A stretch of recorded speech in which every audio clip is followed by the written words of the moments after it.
Welcome to Miss Martin Muses. Welcome to Miss Martin Muses, where we muse upon what makes me laugh, makes me cry, makes me happy, makes me sad, or just really ticks me off. Well, it is the return of the flower, the return of the flower. Yes, I am back after a 2 weeks hiatus, and it was a very fruitful time. It was a very nice time, but I am happy to be back. And we are finally beginning the Silmarillion. I am joined once again by my guest, Rennie A. Hey, Teresa. Very happy to be back and talking to you guys about stuff that we really enjoy. So, this is a great and very detailed book to talk about, and hopefully, we can do some people a service by helping them understand as we're helping each other understand. So, I'm really psyched. Yeah, we're help us help you. Exactly. And we have from the future, the one, the only, the Steeg of the North, Steeg Kenobi. Hello. Hello. Okay, I've really missed having your reports from the future. Can you tell us anything? What's the forecast? What's it like in the future? It's even more shit. Oh. Like it's in literal poo, or Yeah, it's literally raining poo. It was a meteor. Rather, it was a lump of poo. Well, we're all screwed. Welcome. Welcome, everyone coming in. We have, as usual, we have our animals. We love our animals here at Miss Martin Muses. We have Snortopupus Cooper. Hello, humans and other creatures. He says, Jacob Ironside is here. Hello. Thank you. Great to see you. Good morning, Teresa. I won't be able to stay for the whole stream, but I'm here now. Oh, thank you. And I do appreciate that. Yes, I do. I do appreciate that. And all of you that are lurking and all of you that will be listening on the replay, thank you for being here. Please give a like, share, and a subscribe. Oh, the tab that should be, or shouldn't be, rather. The tab that shouldn't be is here. Hello, welcome back to Miss Martin Muses. Great to see you.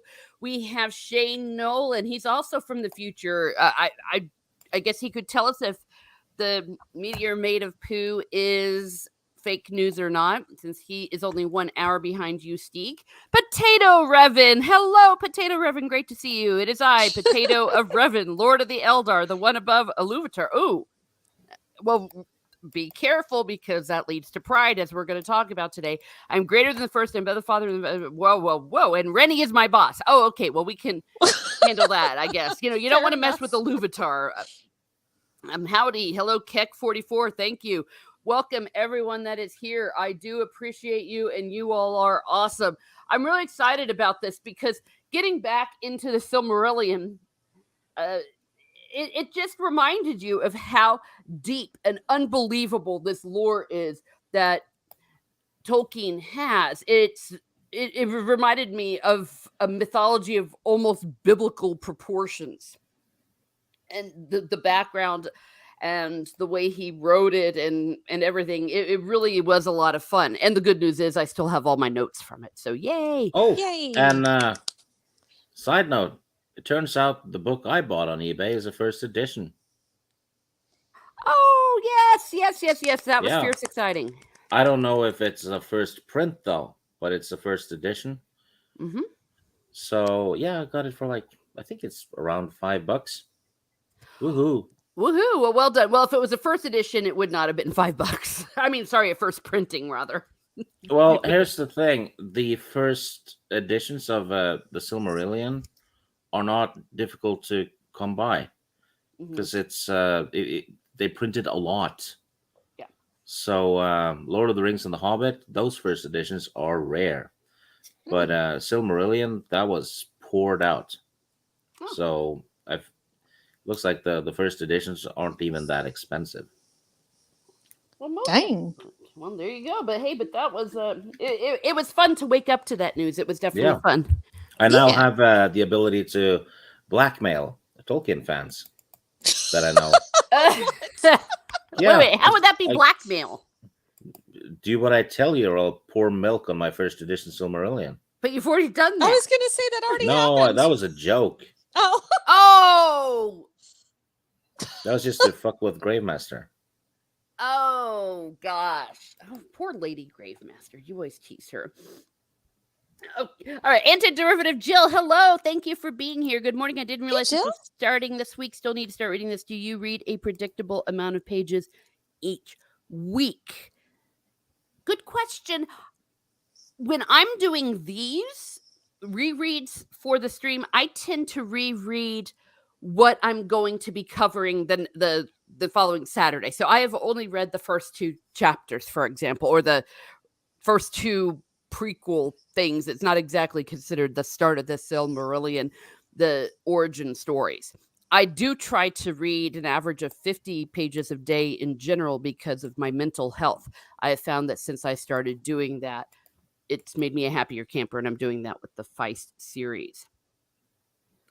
Potato Reverend says, my granddad's dad had a Hobbit when it was printed. Oh. He threw it into the fire after the crown was fully removed when he got rid of anything English. Oh my gosh. My granddad hated he did that, said he could do oh boy, with that Good. money. Holy What crap. kind of fire though? Mount Doom? I don't know. It burns. It It burns us. It burns us precious. Okay, BC, aka the Dark New Shadow. Hello, thank you for being here. And apparently, JT Gunter, thank you. I'm so happy to see so many people here. And what's really cool about this is going back over this and doing this together. This could also double as a Silmarillion for dummies, if you will. Not meaning that people are dummies, but that systematic, especially because for reasons people are talking about the lore and what is happened before the Hobbit book because of the stupid dumbass series where they're making it all up because they don't have the rights to this. Yeah. So get Tolkien's story and also perhaps understand why some of us are giving birth to live canaries every hour with frustration because there is so much. What? Giving birth to live canaries? Is that a term? Well, I seem to remember. Shane, help me out here. I remember that from my childhood. Maybe it's an Irish thing. I don't know. Or maybe it's just a weird me thing. But the point is, that's how much of a cow I'm having. All right. It's so mad, so furious because this gaslighting of, well, this doesn't really contradict anything. This is what Tolkien wanted. That stupid shite. It's like, no. Tolkien, we know what Tolkien wanted because he fucking wrote it, okay? He wrote it. You have it. Little side note. The Yes, word Valar, which is elves, right? Wait, say that again? Valar, it's elves, right? Yes. I thought it pertained to the Ainur. Yeah, and anyway, okay, but Eldar are the elves. Yes. Okay, my bad. Because if you shuffle the letters around, you get Alvar, which is the Old Norse for elves. Oh, I would not have known that. I guess because I don't know Old Norse, but that's excellent. That's most excellent. Yeah, and remember that all of the things that Tolkien used and referenced in his works, they were not necessarily one-to-one allegories. So there's a lot of room for that. I will just say one little frustrating thing that some Egypt said to me on Twitter. Because as we know, Tolkien has likened in applicability Galadriel to the Blessed Virgin Mary.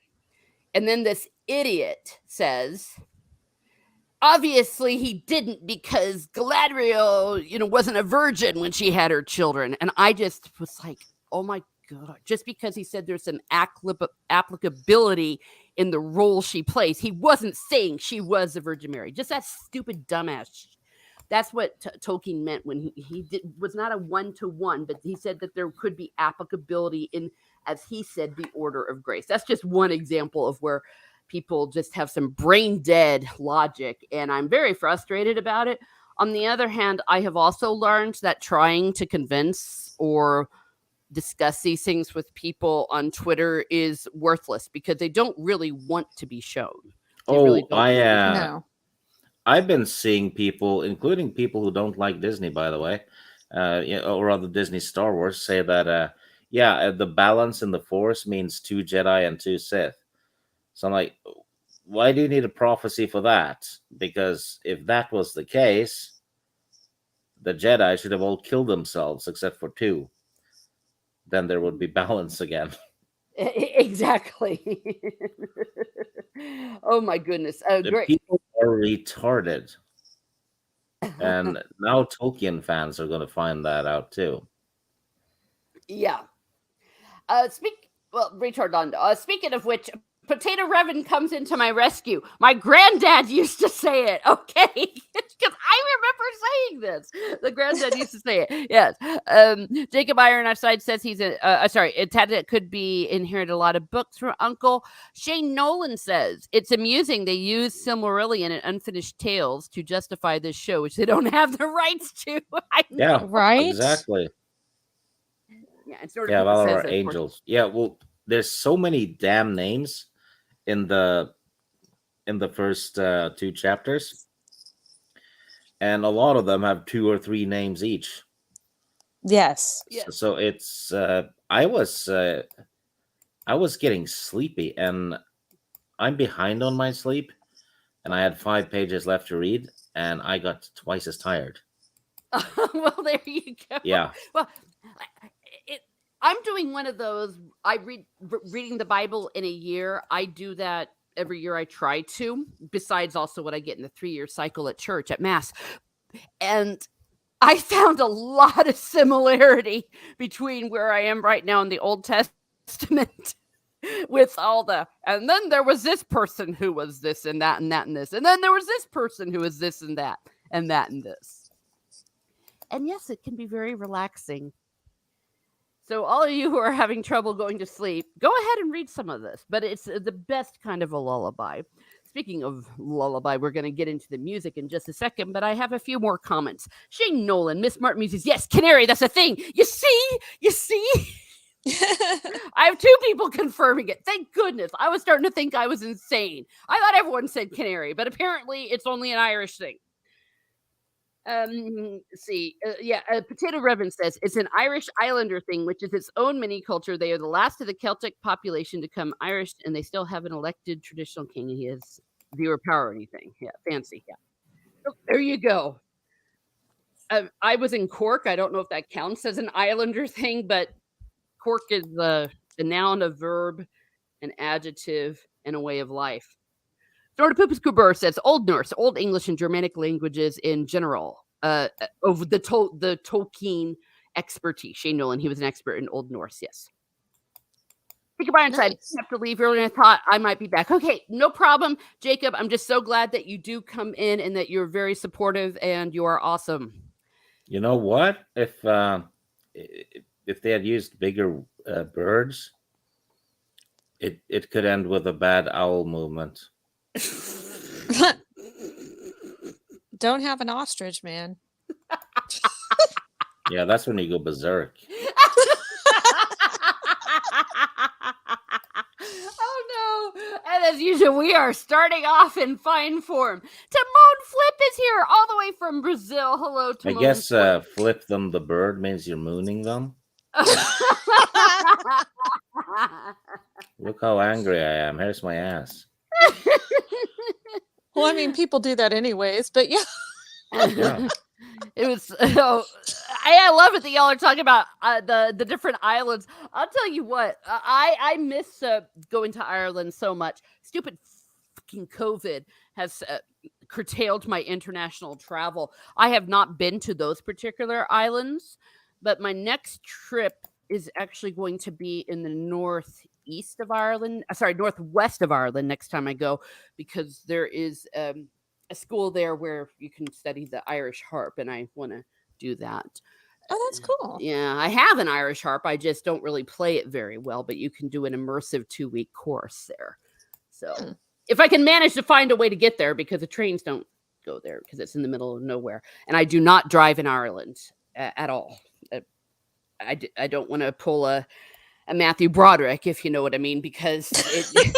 Oh, yeah, I mean, it's dangerous because we're not used to driving on the left side of the road. We're not used to. I don't know how to drive a stick very well, let alone do it backwards, because you have to do it with your left hand, not with your right, because you're also sitting on the other side. And a lot of tourists get people killed. So I'm like, I ain't gonna do that. Okay, don't have a canary man. Absolutely. Potato Revan, laugh out loud. Cork is its own place. Joke here. I know that. It is the map of Ireland says not Cork, and then Cork City is the Republic of Cork.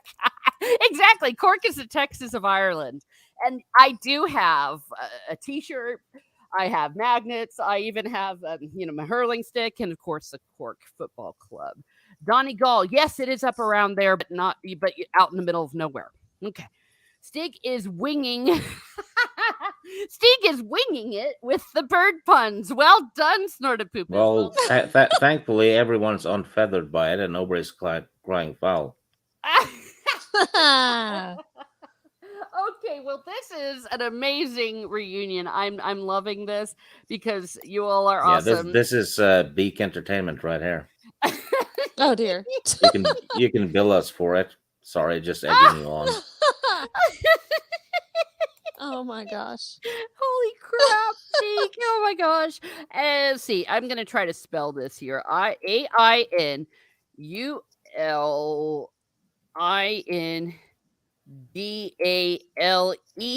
And I am not at all going to be able to show that little 2 dots over the E. So don't at me. Don't at me, bro. And I'm also not going to pronounce these names correctly. I'm just telling you right now, I am going to butcher it. I'm going to butcher the Elvish and the Hycendarine blah, blah, blah, blah, blah stuff. Potato Reverend says, if you go to Dublin, you can still get the train to Sligo and then a bus coach. Yeah. But this place is really out in the middle of nowhere. But I do have a driver service that I use in Ireland, so I might just go ahead and do that. Snorted Poop says, I've heard that the Irish drivers' traffic signs and speed limits are merely suggestions. I wonder if that's true. Not necessarily. They're pretty strict about that kind of stuff. Or I'll bring my sister, because my sister was old enough that she's able to drive in Ireland and she still remembers. So maybe I'll just bring her. I don't know. We'll see. I have to be able to travel before I go to Ireland or anywhere else. I mean, for feck's sake. Because no one wants to leave the country. And then they say, oh, well, we've just changed our minds again. So being stuck in Cork would be awesome. I love it there. And in downtown Cork, Patrick Street, that's my territory. Also Douglas Village, that's where I actually lived, on the suburb, and they have Mass in Irish. I love doing that. It's so much fun in St. Patrick Street. So I don't know if they do that in other cities. I'm sure they do. But here we go. That should be like a cartoon. St. Patrick Street.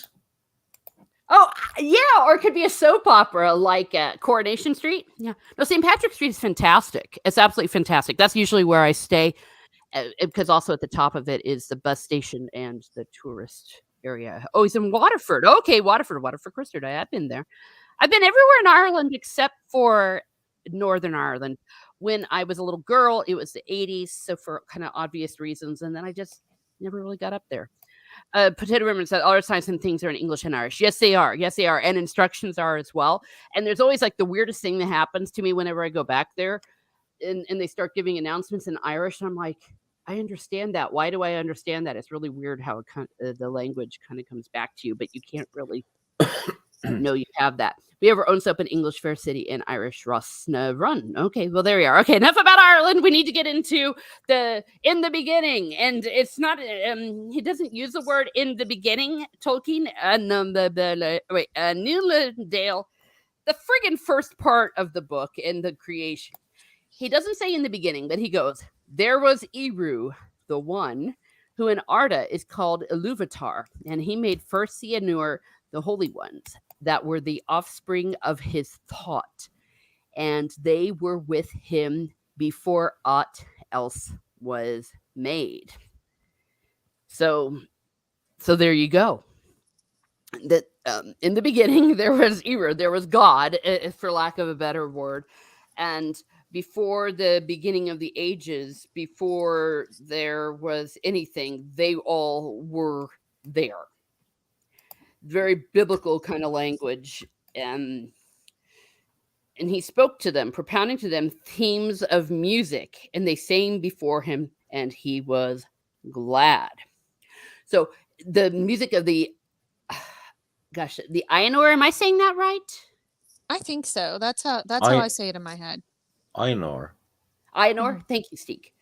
You're Yeah, welcome. Steve, you're probably closer than we are because you speak every other language better than us, including English. Well, thank you. Oh, well, you're welcome. I also speak bullshit quite well. Hey,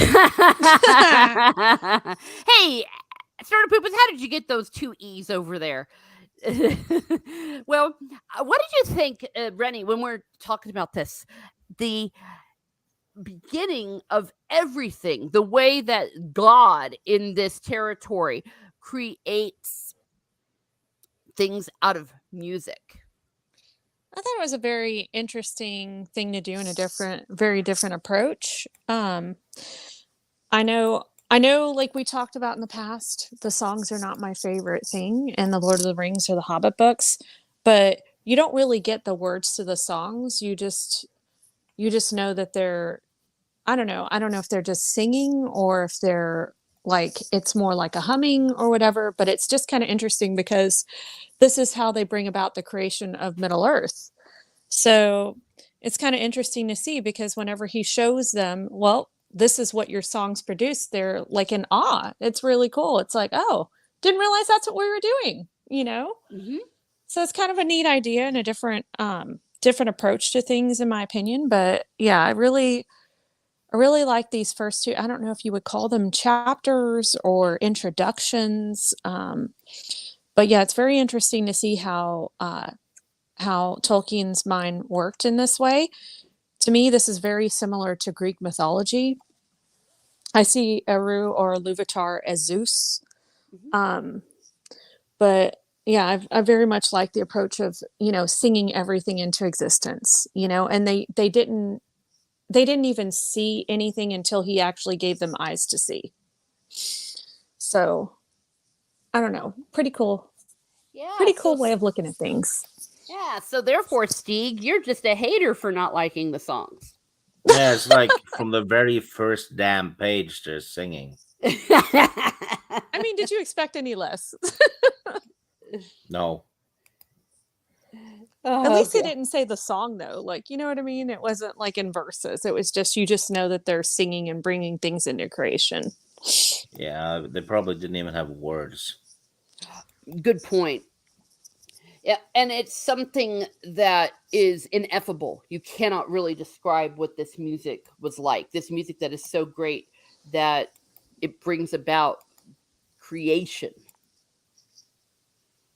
I, of course, totally geek out, and I love every aspect of this chapter because the way it continues as more and more themes come in the discord of Melkor, it to me is just ringing of the complexity that you will find in classical music, orchestral music, choral music. It's like a choir, and then there's one asshole not singing in tune. Uh-huh. That's a good point. Yeah.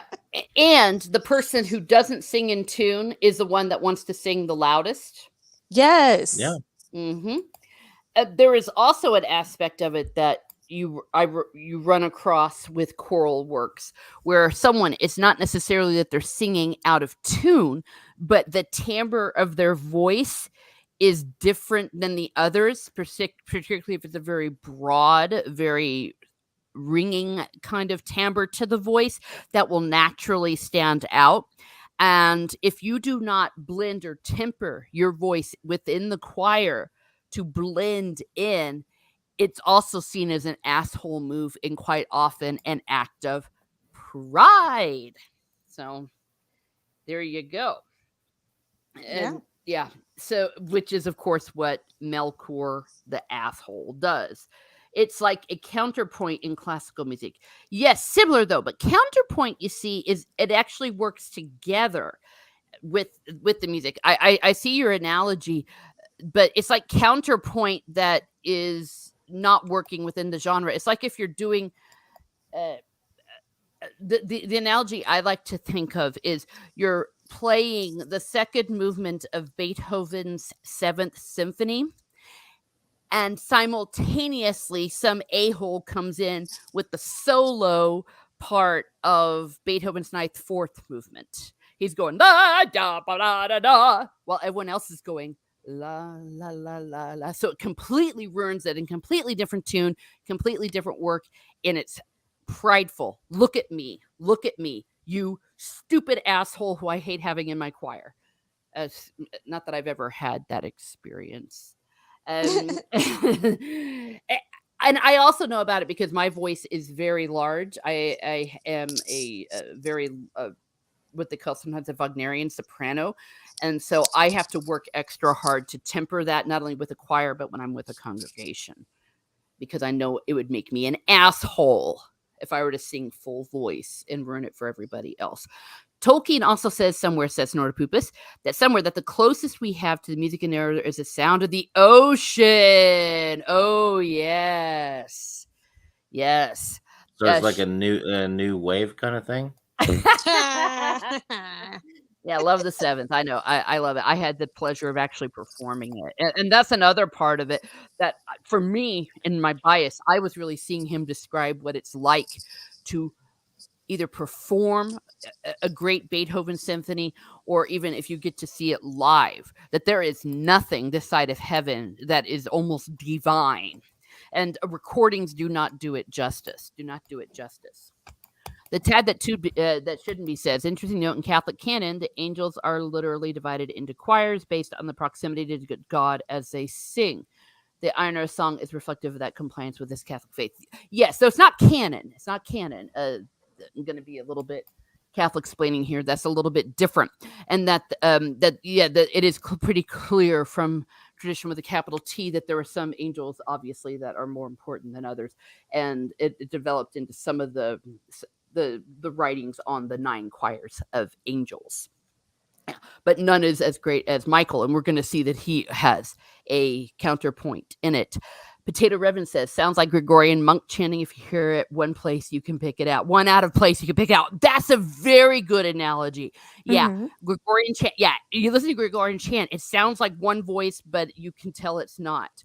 And they also sing to God. Yes. Anyone, Sort of Poop says, anyone who's been to church and had to listen to that one person who sings the loudest off key knows the feeling. Yes. Which is I remember a friend of mine did that on purpose.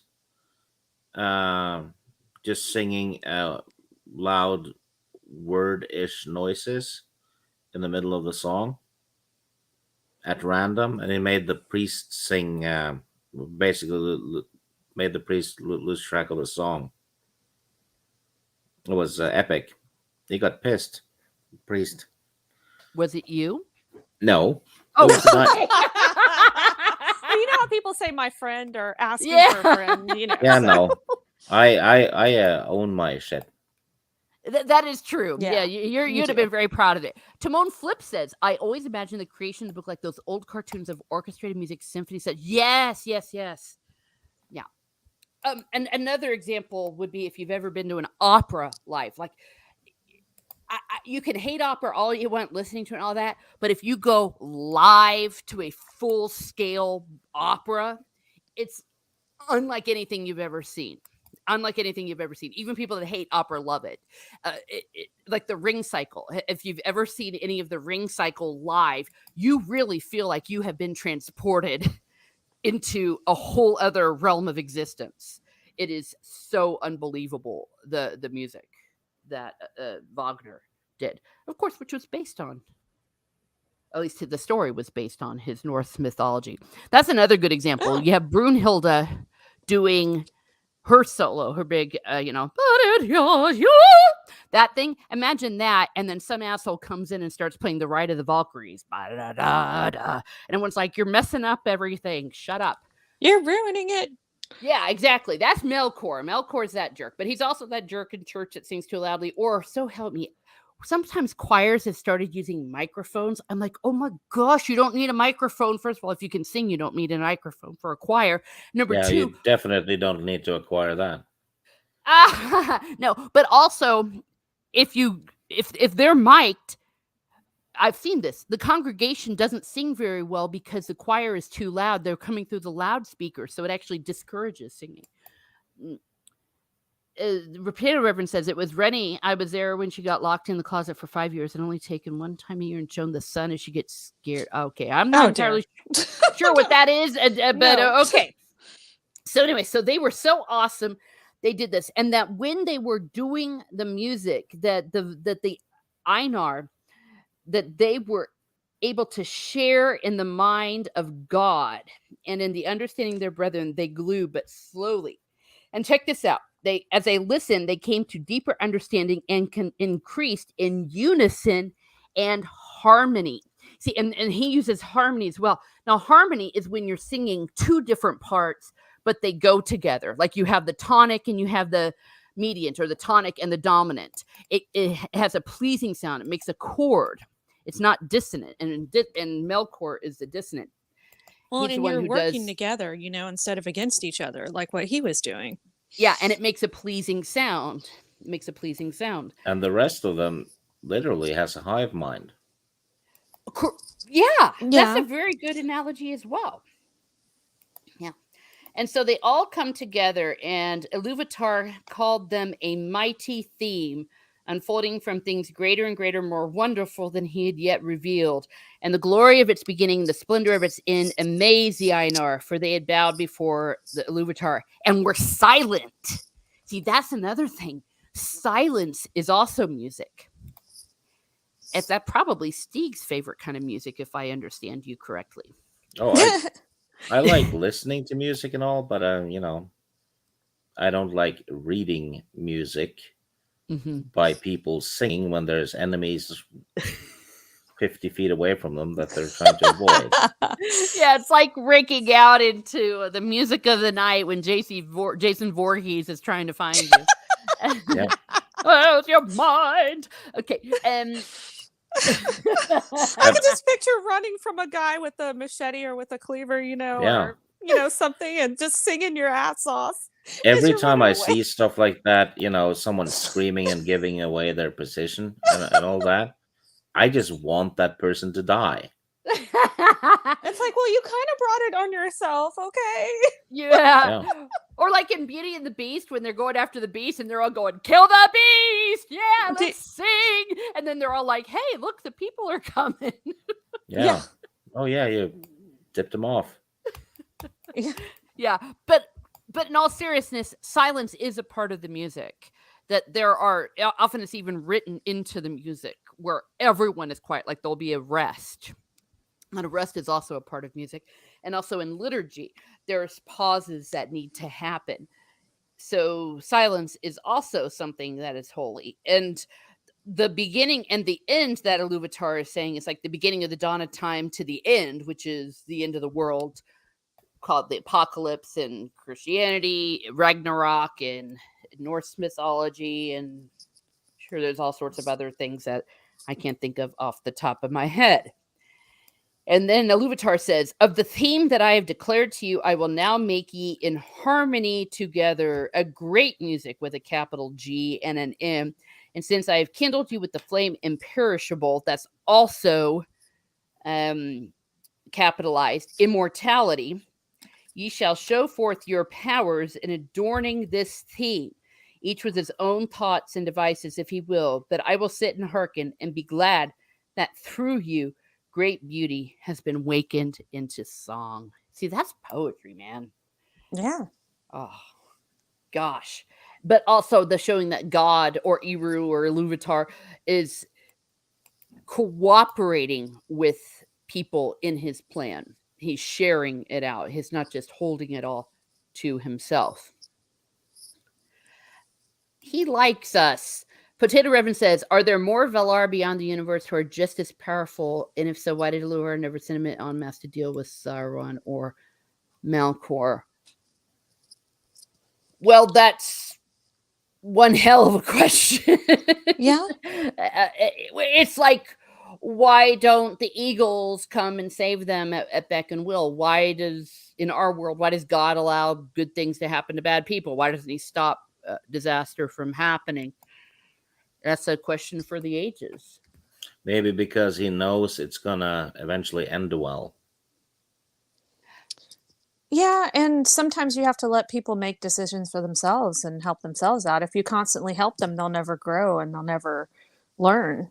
Or maybe he's watching and he's very entertained. That Mhm. too. Yeah. Yeah. All of those are good answers. But actually the first one is that part of loving your creation is giving them the free will, allowing them to stand up. Any mother or caregiver or any human who has a toddler in their life that they love, as they walk, they know that the toddler's going to fall, but you have to let them fall, because if they don't fall, if they don't try to walk, they'll never walk at all.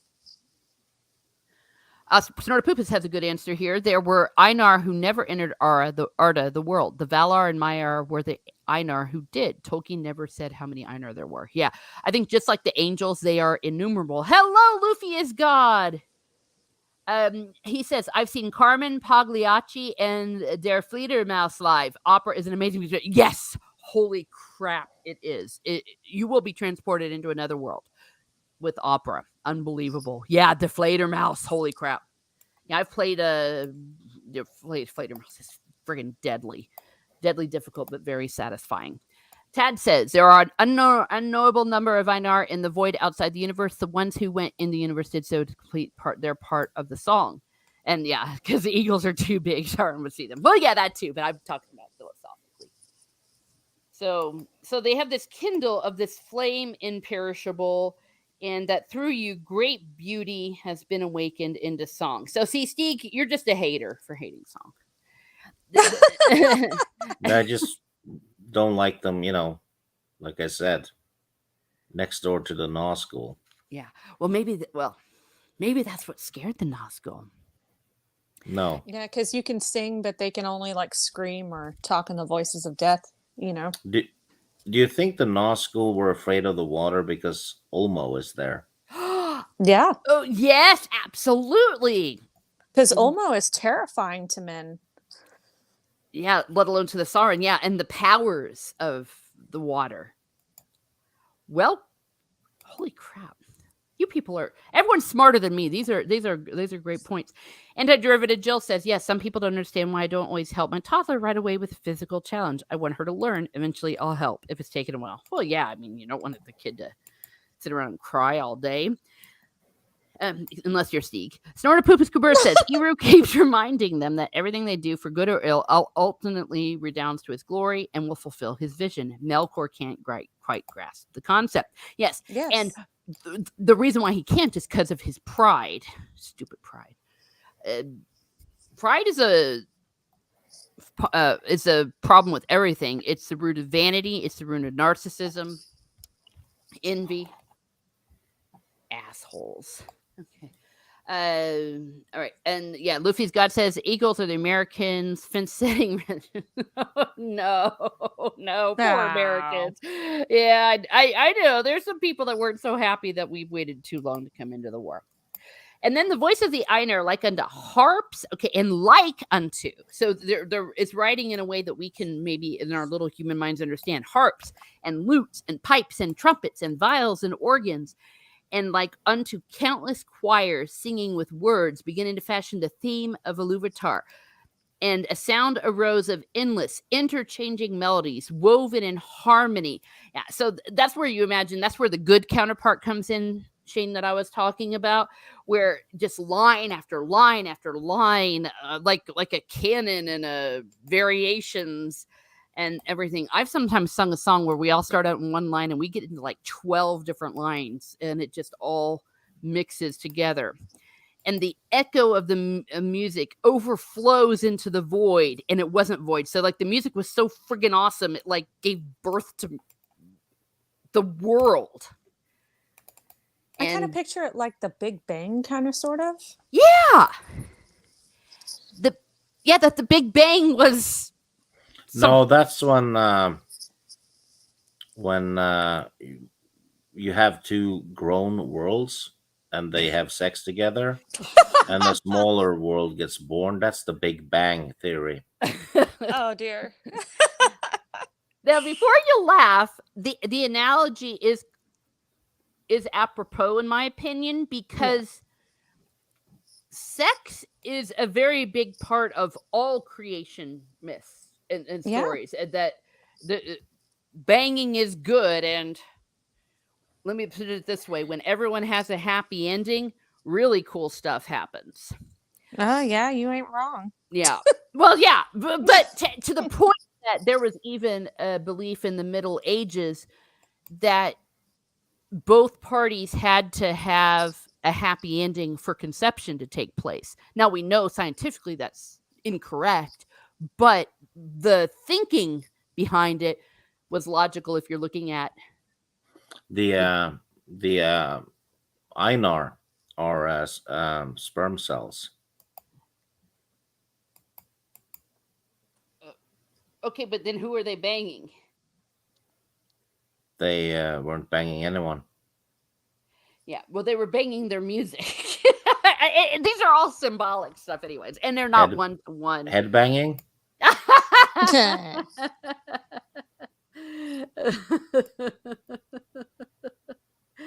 Oh gosh, Potato Reverend says, I was in a cathedral of monks at a funeral, and when 100 of them sang in harmony, you could feel it in your chest. Yes, holy crap, yes. And you go to somewhere like, oh gosh, Notre Dame. I'm still just brokenhearted.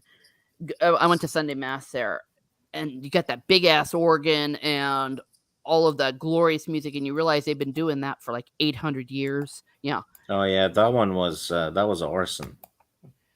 Oh, I'm almost positive it was too. Oh, I guarantee you it was, because there was 200 or something church burnings in the last few months. I know. Aw. It was just criminal, because we'll never get it back. That's the closest you'll get to time travel, is to go to those places. But I know exactly what you're talking about. And then when you do combine it with something like a funeral or touching the divine, if that is so much of your belief, that's why music is so important. And that's why Tolkien had such a canary, and I would have had it with him if I'd have been alive, when they took away a lot of that sacred music, because they're like, let's be modern in the Catholic Church, and then replaced it with crap music, which is part of the reason why I still prefer to go to the Latin Mass when I can, because the music isn't crap. But Tolkien was just beside himself with fury when they did that, when they messed with the liturgy for that reason. If you're going to replace something that's timeless, you better, by golly, have something to sell. And obviously, most people who think that they can out-classic the classics, which is a theme that we're seeing everywhere now, aren't we? Also in our Oh yeah, entertainment. it's a bunch of narcissists going, yeah, this classic would be better if I put my own political views in it. Exactly. Yeah. My political views in 2022 that change every 6 months. Yeah, but basically, what they're doing is they're taking a timeless classic and saying, "Hey, you know what would make it better? Me in it." Mm-hmm. Yeah. Which is Melkor's sin. Or a Well, representation of myself. the thing with Melkor, though, that I noticed that he was the most knowledgeable of them, Mm-hmm. and he felt because of that he should rule. And Uh-huh. if you think about it, if you know for a fact that you actually have the most knowledge, you would think you should be in charge Yeah, because logically. you know better than everyone else. Yeah, Mhm. but it's also that thing where uh, knowledge is power, and the more power you have, the more corrupted you get. Yeah. Mhm. And Well, Melkor gets to be the most corrupted. yeah, exactly. Well, we've talked about this before in another context, that you can have great, incredible knowledge, but if you do not have humility, you're a jerk. And we've all seen these people. We've seen them sometimes on streams, for example, where they don't let anyone else talk. And it's like, you're like, I know that this person is intelligent. I'm not questioning your knowledge, but they can get so puffed up that they won't allow others to speak. And they only want one person to speak. I'm not necessarily pointing out any one person in this. You see it everywhere. You see it on TV. You see it in news. You see it in streams. You see it in Well, on ahead. streams though, quite often it's people will hog the spotlight to be seen because they think that's going to get more people to sub to their channel. Well, that too, but in other words, though, it's not necessarily connected to knowledge. No, absolutely not. It's yeah. I'm not going to say anything else. Yeah, we won't. I'll be kind, but and again, I'm not thinking. Please don't anyone get triggered. I'm not thinking of anyone in particular. Okay, I'll just say, ever watch Timcast live? I'll call out that. That's a big one, and you know who the person is I'm talking about that keeps thinking he knows everything and totally derails the whole thing. So his name might rhyme with Ian. But he's a public figure. He can get over it. Let's not talk about big organs. This is a family chat. Thank you, Starter. Hello, rabid slug ouchies. Hey, Miss Martin Muses, panel and chat. I couldn't get through this book. Understood. That's why we're helping you out here. We're getting through this together. Yeah, you know what? Yes. This book, even if you're a massive Tolkien fan, this book is not for everyone. It's not even an acquired taste, to be honest. I have a bunch of friends that are big time Tolkien fans, and they believe me, they know the lore and all that. They know it in and out, but they hate the Silmarillion. They don't like reading it. Yeah. So it's with the Silmarillion, it's not the reader, it's actually the book. You know, it's you either like it or you don't, really. Yeah. Well, you've got to get your sorry, Teresa. No, I was gonna say you got to get your mind into it. That it's like almost a different genre from what you'll find in The Hobbit and Lord of the Rings. Yeah. Yeah, that's very well said. And it's a complicated read and super duper detailed, and things can get convoluted and confusing. But I'm glad that I read it, and I'm glad that I'm rereading it. I was telling Stieg a little bit before the stream what I was doing this time around to kind of help me remember who's who and what's what. Is I'm listening to the audio book version while I'm reading it to kind of help me to retain a lot of it. It's helping a lot so far, and it's making it a lot easier of a read this time around. Yes, I think so too, and the fact that we're doing it together. Yeah. Senator Poopa says there's a reason why a version of the 14th century Gregorian Dies Irae shows up in so many horror movies. Yes, yes, it does. Oh gosh, I love this stuff. So. And a derivative Jill says, I know exactly what you're talking about. I've seen it on YouTube too. Yeah. And like I said, it's I really in this point I'm not pointing out one person in particular, except when I just did with the Timcast guy, because I consider them public figures. And sometimes it's not even done on purpose. And I think we see this with Melchor. That he didn't start off thinking in a prideful way. He really felt like perhaps he had something to say. And we all have something to say. But I learned this very early because I just like a lot of people. I was a little cocky little musician when I was 13 and found out pretty quickly that I didn't know everything, and that even though I was incredibly good at what I did, there were innumerable people that were better, or even people that weren't necessarily better than me at the instrument I was playing and the music I was involved with. That didn't mean that they didn't have something to say about the music we were trying to create together. Okay. And I run across this as well when I'm conducting. You'll always find some soprano. It's usually a soprano. Thinks she knows everything. And it's like, I know you have a great voice and all that, but you have to think of the good for everyone. Yeah, Shane Nolan says a little knowledge is a terrible thing.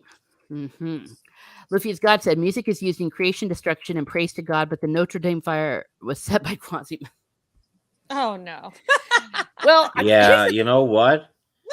I had a hunch about that. although that was a good one.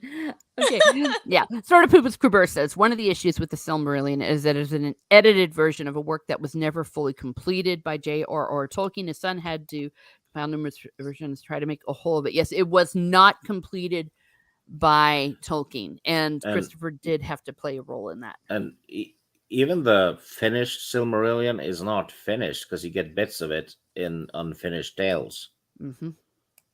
Yep.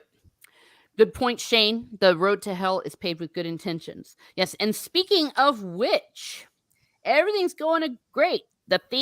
As the theme progressed, it came into the heart of Melkor to interweave matters of his own imagining. You see, of his own imagining.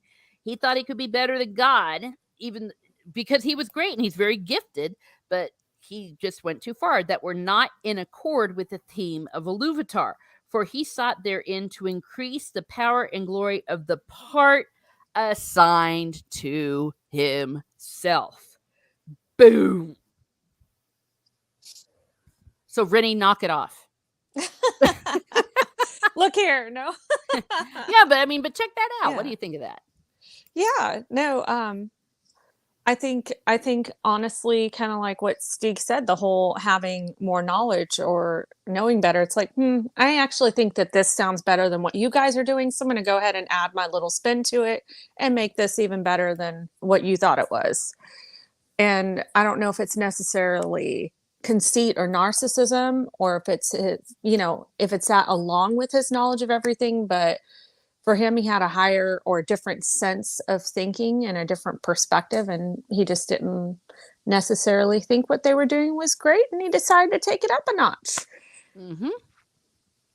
Yeah, I've actually seen this happen. One of the great pedagogists of music in the world, definitely in the English-speaking world, I was in a course with him, and some dumbass who was 22 started arguing with this man. and we were all like, what? He was like, well, actually, if you look at it like this. And first of all, we were like, shut the we want to listen to this guy because he's not going to be alive too much longer. And second of all, it was like, how dare you? and it was beautiful because the dude put him in his place. But it was like, yeah, these dumbasses who think that they're great. First of all, they may not be great, but in the case of Melkor, he is. And Steve pointed that out about the fact that he has the greatest gifts of power and knowledge, and he had all of these gifts. So wasn't it you, Steve, that said with great power comes great responsibility? No, that was Uncle Ben. It's Spider-Man. Yeah, it's not Ben Kenobi. It's a different Ben. No, I said knowledge is power, and the more power you have, the more you get corrupted. Yes. So stop mixing up franchises. Oh, a pedagogue. It's Uncle Ben and Ben Kenobi. They're different. Okay, and that's different from Tolkien. But very good point in that perhaps Melkor would not have been able to F up as much as he did if he wasn't so gifted. Yeah. And Potato Revan says he has lost a lot of his power, though Sheila's mother overpowered him. Yeah, that's a bit later. Yeah, that's a bit later. Absolutely. And check this out. The desire grew hot within him to bring into being things of his own. He wanted to be like Iluvatar, but do it of his own, the way he felt it should be. And the whole idea of the desire growing hot within him. And we're not talking about the other kind of desire that grows hot within you. It was truly almost like vanity, narcissism, the envy almost. It's like, Yeah. yeah, I can do something better than a Leviathan. He was a self-absorbed twat. Oh, you know what? Believe it or not, that's exactly what Tolkien says in the next line. He was a complete self-absorbed twat, unlike anything of his brethren. No, that was a line except for the part about. But that's exactly what he became. He became a twat. And some of these thoughts he now wove into the music, because that's the other thing. It's like, no one asked you, dumbass. But yeah, he's like, I got a great idea. And right away, discord arose around him. Because as I said, if you're doing Beethoven's Seventh and some dumbass comes in with the Rite of the Valkyries, the music is ruined. It's like you can't help but hear the Rite of the Valkyries, and suddenly everyone's like, dude, that's not the piece. And then the music gets screwed up and the music faltered. And then the discord of Melkor spread ever wider. So I see the discord here as being, if you will, literal, because we're using the analogy of what happens with music. You can even bring in discord into music, but you've got to be very, very careful how you do it so that it doesn't just sound like you're banging on a piano, but also discord between the Einar. And it became a raging storm. And then they made war upon each other. So there, Steve. Yeah, basically, you have something great, and it only takes one asshole to ruin it. Yeah. Which is why gatekeeping should be a thing. Yeah. Oh gosh. Why don't you throw another few grenades into the middle of this thing? No, but there is an argument for that. The most I'll say about that theme is the reason why one needs to be cautious is because a lot of people are not coming in with pure intentions. They want to run everything. But we've all seen it, how you've all had a great thing, and then one jerk comes in and ruins it for everyone. Yeah, it's basically you have a great steak dinner, with all the, extras and all that. That doesn't mean you should pour soy on it. Mm-hmm. Or tofu. Yeah. Hey, tofu is awesome. Tofu goes with everything.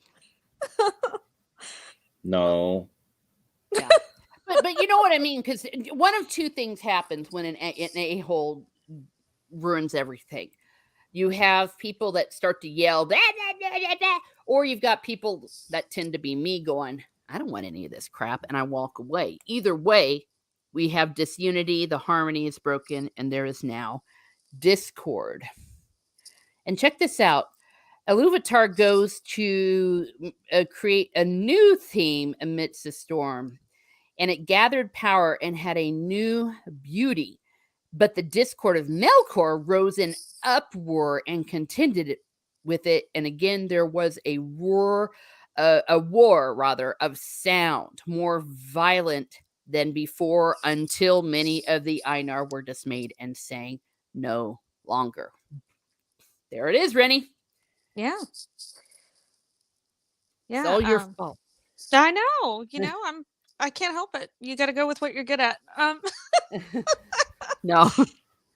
But yeah, it's just basically like, well, he ruined it for everybody, so they just like stopped, so to speak, And it just takes that one person, like you guys said, to just ruin everything or to put a wrench in it or, whatever. And it's like, it's just like when you go out with a bunch of friends, you're having fun. And then there's that one person that rains on everyone's parade, it's not necessarily singing, but, it's just that one person that has to either make it all about them or like bring the mood of the room down or so to speak. And I feel like he's that one person.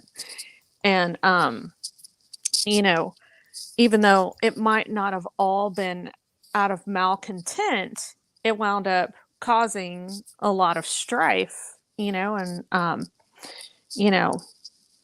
lot of kind of disruption in the group when everything else was, harmony and, and peace and happiness. I felt like at the beginning, it felt like there was a lot of joy and a lot of peace and a lot of calm in this. And then he comes along and just, makes it a rocky shore instead. So, there's a reason behind that, because not everybody is good, and not everybody cares about everyone else, and some people make things about themselves, and this is Tolkien's version of the devil, in my opinion. So I mean, not everyone's gonna conform or do what everyone else thinks of as the right thing.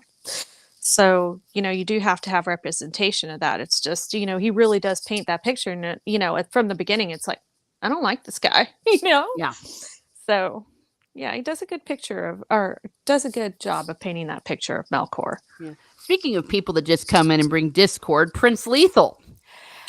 Stieg yells at ducks at the pond and the kids feeding them. How dare you, Stieg? He's not far from the truth, though, because I'm fine with people feeding the ducks, but if I see people feed seagulls, oh man, that's I the have worst. resentment for them, because seagulls are actually they have more in common with rats than other birds, actually.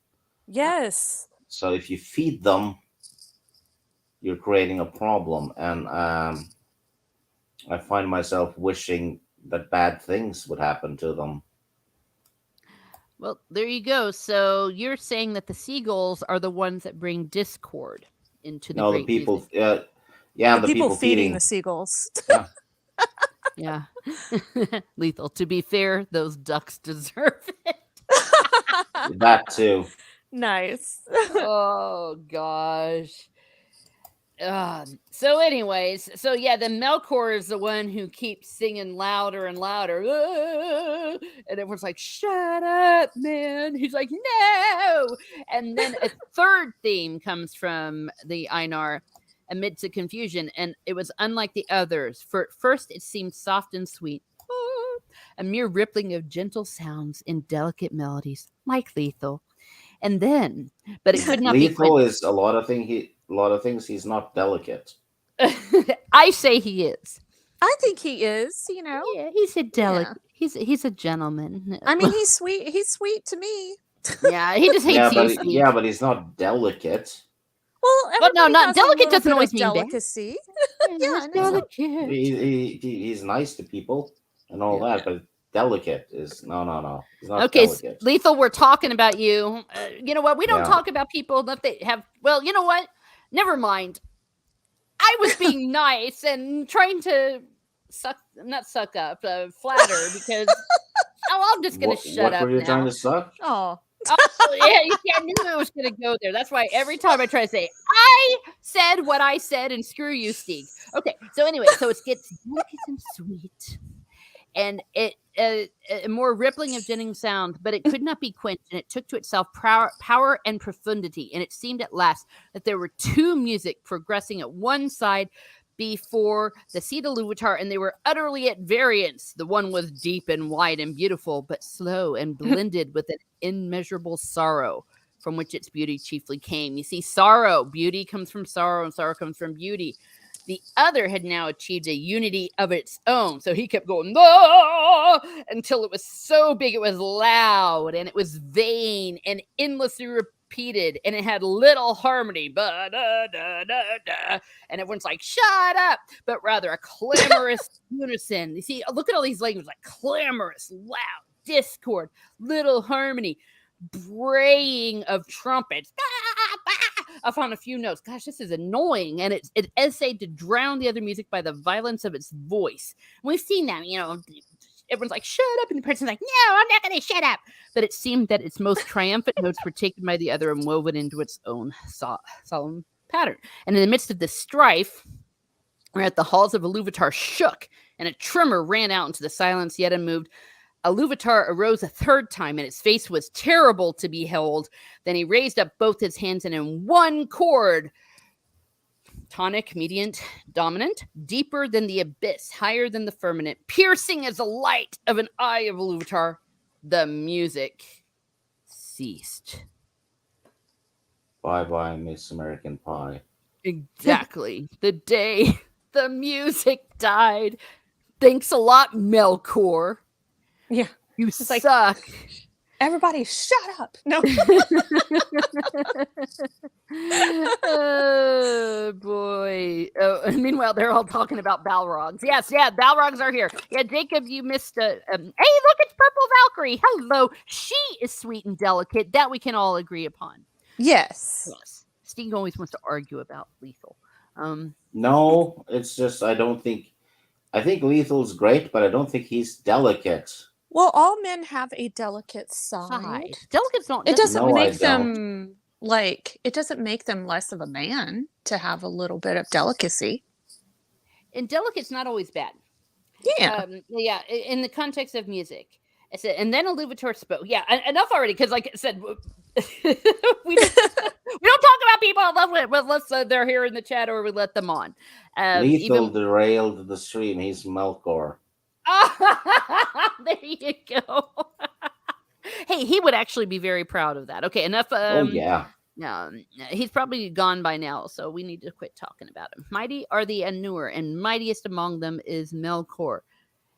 But that he may know, and all the honor that I am Ilúvatar. You see, this sounds very Old Testament God here. Those things that ye get to sing, I will show them forth, and you may see, blah, blah. And thou, Melkor, shalt see that no theme may be played that hath not its utmost source in me. Huh. So, blah, blah, blah, blah, blah. You suck. Basically, follow the rules. Exactly. Yeah. And of course, Melkor is here almost, not completely, but almost an allegory or an apical for Satan, because Satan was the most gifted of the angels. Yep. And, that anything that he was doing, it came from God. He just thought he wasn't.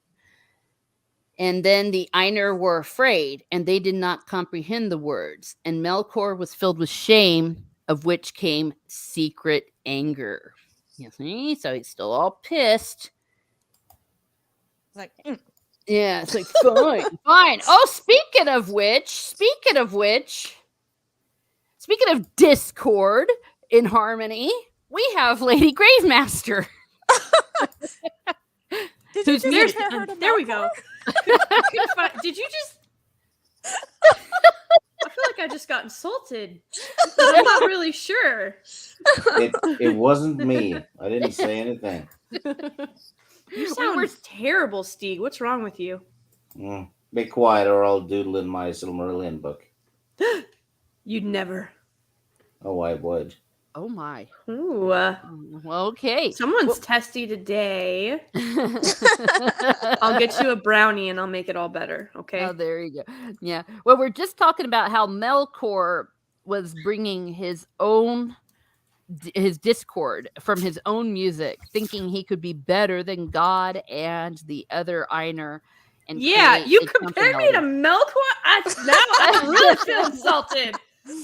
My word. No, I was just saying bringing in somebody else because we were just giving a hard time to Lethal because Lethal did a Melkor, and then I thought, okay, we'll have another Discord come in. No, you're lovely. You are not a Melkor. You are more like the what do you call it? You're the one that is trying to bring the harmony back into the Discord.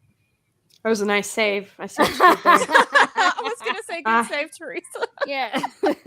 Well, what do you think? I'll just be the grumpy guy at the bait store. No, I was actually, it was really funny because when Stieg showed that it was a first edition and not a first printing. And hi everybody, how are you all? It's wonderful to see you. I immediately ran and showed my husband, and he's like, first edition? And I was like, yeah. And he's like, wow, that's amazing. Do you know how much you paid for it? I was like, I think it was like $3.50. £3.5 pounds. £3.5. I said dollars. And he was like, what? And I was like, I know. And then I was like, oh, Stieg just said it's a first edition, like a third or fourth print. It's not a first print. And my husband was like, nope, just lost like $50,000 worth of value right there. Well, here's the thing. The first edition Silmarillions are not that valuable because they were just pouring out of the press. Mm-hmm. So there's a lot of first editions out there. A first edition Hobbit or the Lord of the Rings, that's another beast entirely. I have a first edition Hobbit.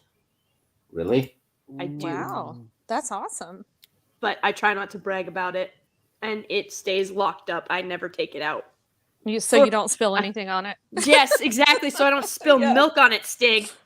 Well, mine was next to me in bed. I probably rolled over it while I slept and all kinds of stuff. Oh no. No, it stays locked up because I have 4 tiny humans who like to paint with mud for one. Oh, Oh, geez. no. But also so I always know where it is. So, what would you do if one of the small ones shows up with the Hobbit book and opens it and goes, "Look, I drew you in the book, mommy." Oh no! Oh. I remember that they are my child and that I love them and that they were just trying to show me some love. And then I explained to them that they just destroyed the only thing that they could have ever possibly inherited from me that was worth any value. There you go. Well, tell me, what do you think about our little Satan character here, Melchor Gravy? Or Grave Master, sorry, that's Stig's name for you. You can call me Gravy, it's fine. Oh, okay. Yeah. The first time Stig called me that, it was around Thanksgiving. And so I completely missed that he was talking to me. Because I heard Gravy and I was like, yeah, Gravy's good at Thanksgiving. I think that was actually literally what I said too, out loud. And he's like, no, you're Gravy. And I was like, oh, and light bulbs went off. He had to explain it to me in DMs in Twitter. He's like, Grave Master is too long. Lady Grave Master is even longer. Hence Gravy. And I was like, oh. Yeah. And same with Purple Valkyrie. I call her Perpy. Yeah. He has nicknames, yeah. No, but for reals, about the Discord of Melchor. I think that it's interesting because if all you've ever read are the Lord of the Rings books and The Hobbit, right? You're sort of curious where Sauron got all of this power. Did he just sort of appear and he was powerful and he made everybody bend to his will? What are the different ways that because it's not necessarily that you're curious about the villain origin story. You're more curious how he became as powerful as he did, because there's villains in everyday life. Stuff makes villains out of people all the time. Yeah. So to see that there is actually when you go through the first and the second ages and before the first age, even, when you're in the time of the trees, it's interesting to see that there has always sort of been this power that comes from the darkness that tries to consume everything, and that it didn't necessarily start with Sauron, though he was the most successful with it. But it makes you curious, is it going to end with him? And the other stories, I have to say, of all of Tolkien's works, this one is probably, I mean, you and I have said this before, Miss Martin, it's kind of like reading Deuteronomy or Numbers in the Bible. It's very info heavy and very narrative light. And so, but to take this approach where there was already a force that Sauron sort of made, he basically bent this dark power to his will. They talk about how he poured his malice and his cruelty into this ring, but the way he did it, it was much gentler. It was much softer than when you look at what had previously been done. It had always been basically an all-out war. But with Sauron, you're seeing that it's arsenic-laced honey, essentially. He's slowly poisoning you over time with and like bending you to his will. So I always find that really interesting.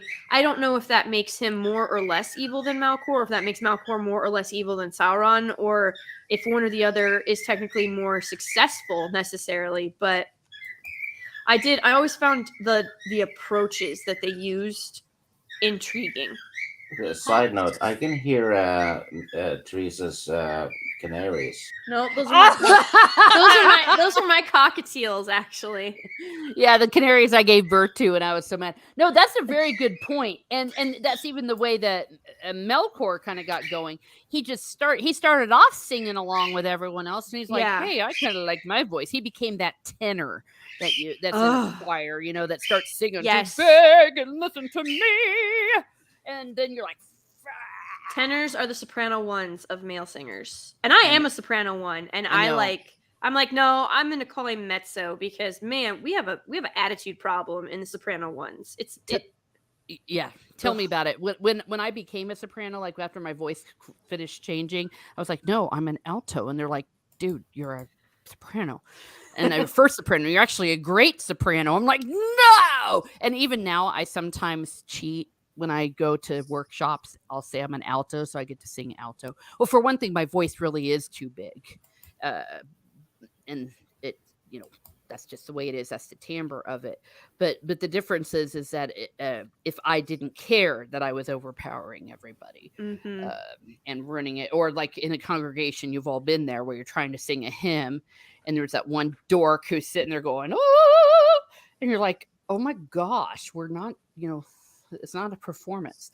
And but also what's cool, well, not just his pride and all that, but then after he went off and became super jerk, and Iluvatar is like, behold your music, yay, and then he opens up his mind to the Ainur enough to show them the children of Iluvatar who are going to be coming and are going to be going into the earth.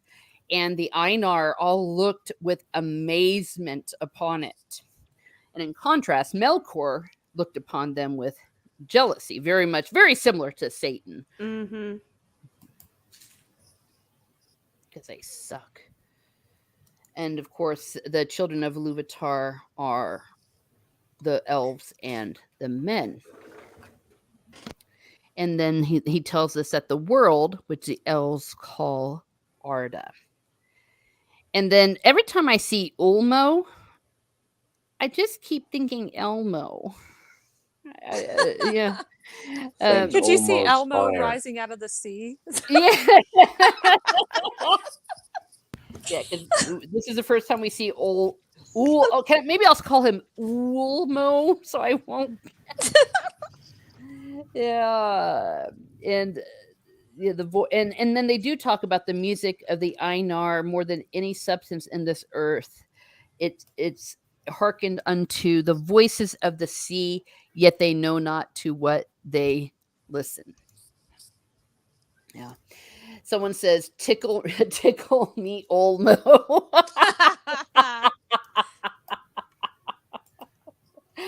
Yeah. Yeah, water is. Oh, sorry, go ahead. Oh, tickle me, Olmo. I think sorry, 1 second. The tiny humans came in. My bad. Okay. Continue on.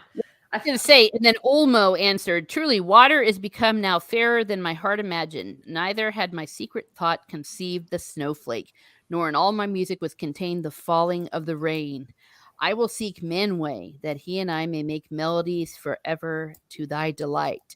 And Manwë and Ulmo have from the beginning been allied, and in all things served most faithfully the purpose of Iluvatar. Yay! Nice. And was it you, Steve, or was it someone else that said about it was that the music would have sounded more like the sounds of the sea? I know someone in the chat. Yeah. Okay, my bad. Might have been Snortopoopus. Oh, I okay. think it was. Okay, Yes. Snortopoopus, I am sorry. I miscredited you. Yeah. And then, but check this out. Manwë was the brother of Melkor. Dun, dun, dun. What do you think of Manwë, Rennie? Well, I think he's pretty cool. He's kind of the opposite of Melkor. So Melkor seems to be like kind of, representation of all that's bad. Manwë seems to be the representation of all that's good. When they talk about the Ainur, they do talk about like Iluvatar's like original intent. He originally made Melkor I guess the smartest and the most powerful out of all the Ainur. And then when he saw what was going on, he kind of stepped Manwë up a little bit to his level. And Manwë becomes basically the king of the Ainur, which is kind of cool. Mm-hmm. And I think he's in charge of like everything in the air or but he's also in charge of the Ainur. So I don't know. He seems like his direct opposite. Yeah, he's a applicable counterpart to Saint Michael the Archangel, the Prince of the Angels, who is the counterpart to Satan and Lucifer. Okay. And Manwë said to Melkor, this kingdom thou shalt not take for thine own wrongfully. And there was strife between Melkor and the other Valar. And for that time, Melkor withdrew and departed to other regions and did there what he could. And then the Valar took to themselves shape and hue. And because they were drawn into the world by love of the children of Iluvatar, for whom they hoped, they took shape after that manner, which they had beheld in the vision of Iluvatar. So they almost take on, become incarnate, if I understand correctly. That's what I got out of it, is they actually take physical form once they hit Earth or Middle Earth or whatever, or Valinor. Mm-hmm. I feel like they're taking physical form. Yeah. Yeah, and Rabid Slug said, so these were the elves. No, the elves were one of the children of Iluvatar. They weren't elves, but the elves held them in great regard, almost like patron saints, for lack of a better word. If I'm correct. And says, and then the Valar drew unto them many companions, some less, some well nigh as great as themselves, and they labored together in the ordering of the earth and the curbing of its tumults. And Melkor saw what was done, and that the Valar walked on earth as powers visible, clad in the raiment of the world. They were lovely and glorious to see. And check this out. His envy grew then to be even greater within him. And he also took visible form. But because of his mood and the malice that burned in him, that form was dark and terrible. Like, don't you notice, like, a lot of, like, evil characters, the more evil they get, the more physically hideous they become, it seems like. So I feel like he took on a lot of that characteristic. Yeah, like the picture of Dorian Gray. Yes. So, yeah, that's a really good example. Or Nancy Pelosi. I'm from California, so I do agree with that statement. Palpatine's another good example from Star Wars. Yes. Well, he gets his face fried, though. Well, yes, but still, it's his own power being directed back at him that caused it.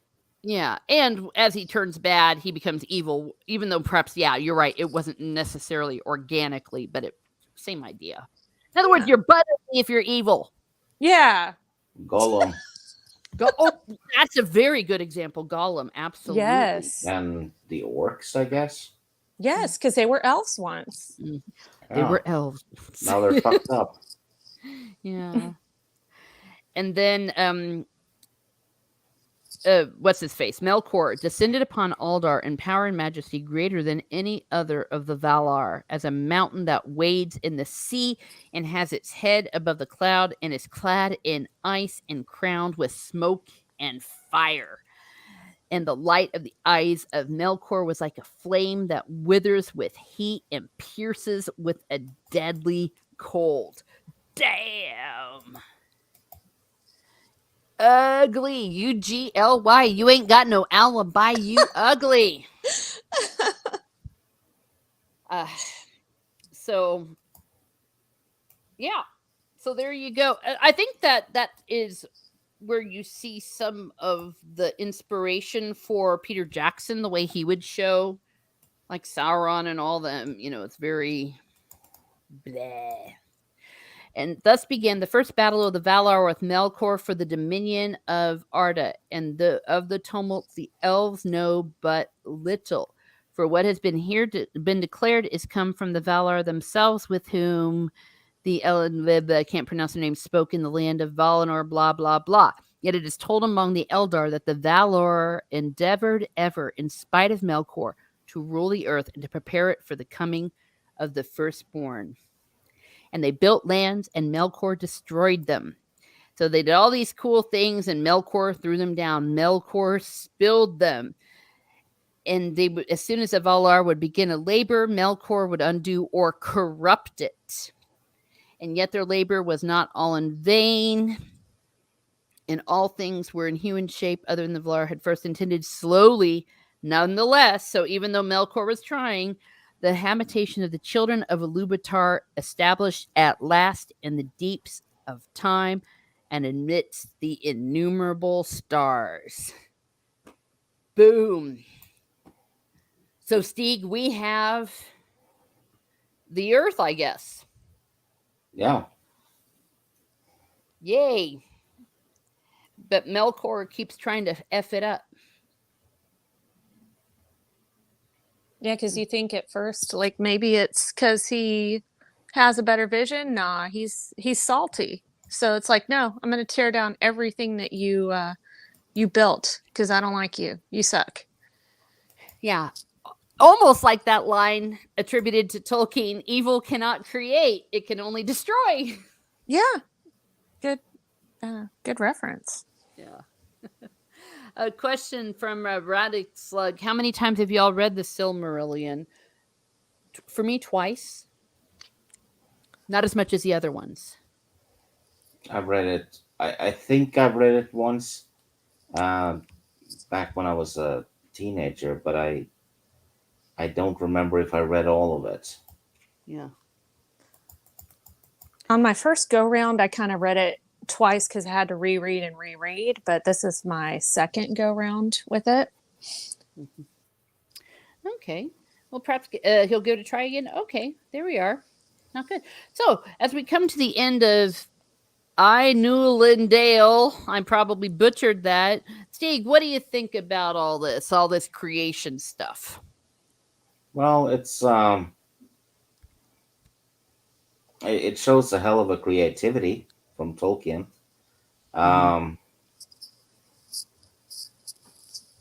It's good that it's there, but if it hadn't been there, the Lord of the Rings would have been just as good. Mm-hmm. Yeah. You know, but well, Tolkien wanted to create a mythology and all that, so in this instance, in particular, he definitely succeeded. Yes. And he started writing the Silmarillion, writing these background stories and this myth in the 1920s. And as you said, he never really completed it. And maybe he never intended to, from a certain point of view. Because like all mythologies, they continue to evolve. Well, I don't know. It's I always had the impression that he might not have intended it to be published until he decided to do it later in life, right? That it was just something he did for his own, own amusement. Well, when he pitched The Lord of the Rings, he originally also pitched the Silmarillion, and they rejected that and just wanted The Lord of the Rings. Okay. I didn't know that. It's in his letters. I know. Hey, I just bought it. I'm about to get started. Yeah, no, it's okay. And I wouldn't have known that either if I hadn't read them. But I can certainly understand why the publishers made that choice. Yeah, because it's let's say the Silmarillion gets published, before the Lord of the Rings. Mm-hmm. I think he would have lost a lot more audience than gained. Yeah. But because it's complicated. it's a very off-putting read, even though it's it's good, but it's it's a steep uphill to read this book in my personal opinion, and it's never going to be my favorite book. Yeah. Well, I think we are completely honest when we say that if it were not for the Lord of the Rings, none of us would have picked up the Silmarillion at all, Yeah, or had yeah. any interest in it. I mean, I probably wouldn't even have read The Hobbit if it wasn't for the Lord of the Rings. Huh. I think I may have read that first. Yeah, I did just because too. I was a kid at the time. I always felt that The Hobbit gained popularity after the Lord of the Rings was published. Well, it was a pretty big success when it came out at the time, but as far as like an international bestseller, I don't think so. I don't know.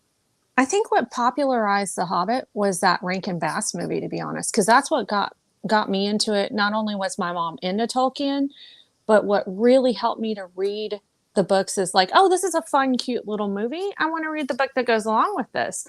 And then it's like, you know what? Okay, I'm ready to read the chapters of Lord of the Rings on my own after finishing The Hobbit because it was such an easy read. Yeah. Well, yes to all of that. And I just really like this because I read it after I had read, of course, all of the Hobbit, the Lord of the Rings, and just getting to see him expound upon what you get little hints of, especially in Lord of the Rings, like when they're all sitting there going, speaking in tongues. Remember when they were going and they were calling out to all these Elbereth and blah, blah, blah, and this and the Mire and Sauron. Like, what the hell is even Sauron? This, I like the way this explains it to you, especially in this next one that we're about to get in, the Valaquenta. It's like, Yes. oh, that's what the friggin' elves were going on and about and singing about and everything. It made it more clear. Yeah, absolutely. Yeah. And I'm going to, I hate these words. Am I saying it right? Valaquenta? Yes. So, and what the Valaquenta is, Quenta, is the mythology of what we've seen from what the elves knew. So this would be like, I guess, the equivalent of their book of Genesis, like what we just read, the one I can't pronounce very well at all either. That was more almost knowledge that was higher than all of us. But this is the stuff that the Eldar, that the elves would be going around telling their kids, and from where they would derive their songs and all that stuff. Snortapoopa says, for one thing, the Silmarillion can be a very depressing book. An epic tale of a long defeat, plus the elves aren't all sweetness and light, and no hobbits. Yeah. Well, and Tolkien himself calls it the long defeat. I mean, that's what history is. Well, Talk it's about depressing. I was reading from Morgoth.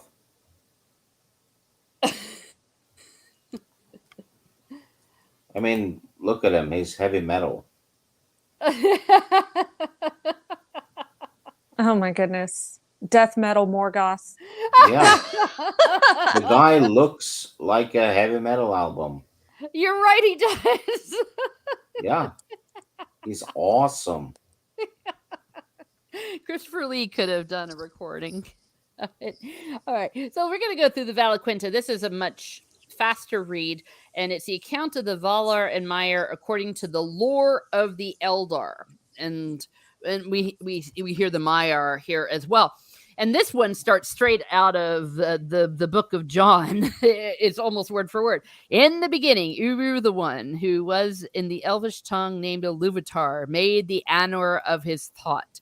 And they made a great music before him. In this music, the world was begun, for Ilúvatar made visible the song of the Ainur. So this is all that we've seen, but dang it, it's saying it a lot quicker. And then he says, therefore, Ilúvatar gave their vision being, and the secret fire was sent to burn at the heart of the world, and it was called Ea. And help me if I'm pronouncing this correctly. That was the elven word for our world. Yeah. And I think so. Mm-hmm.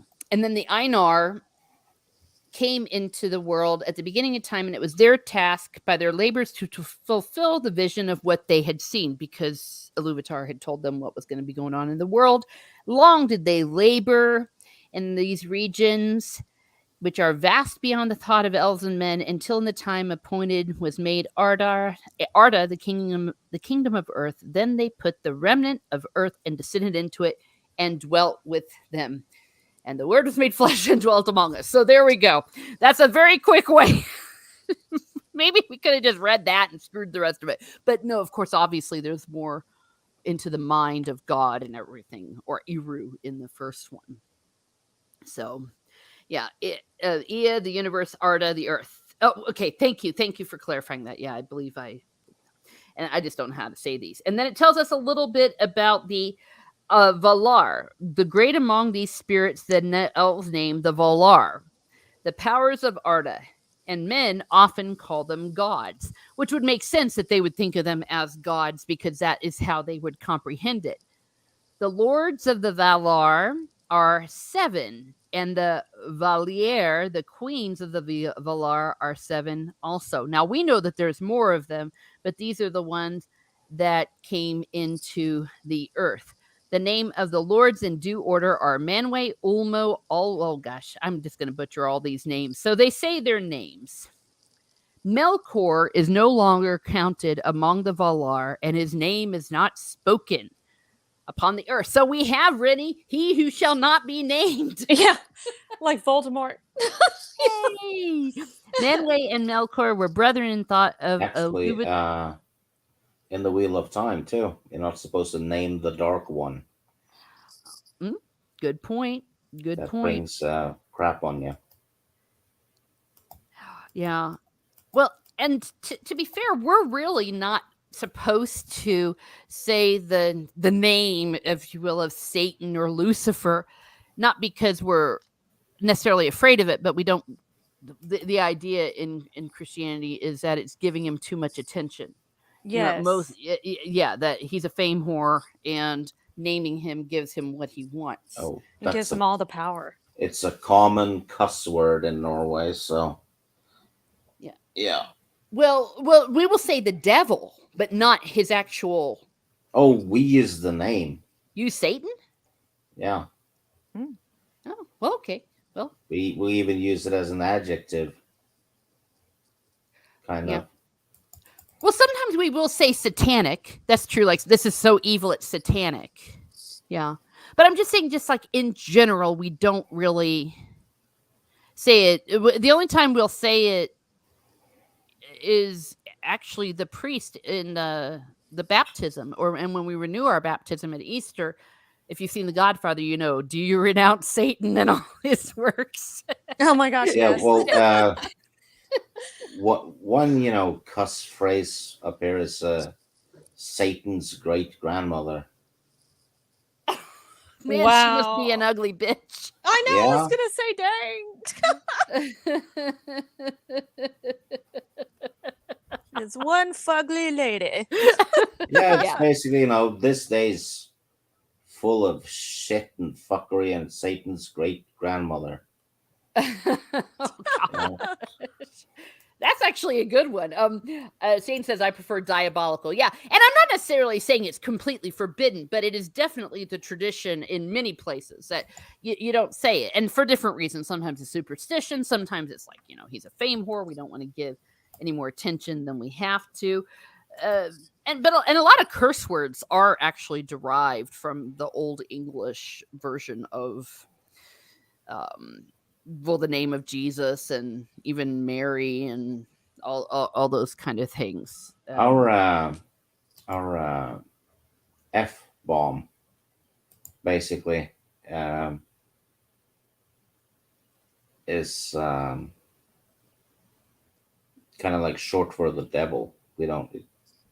It has nothing to do with fornication.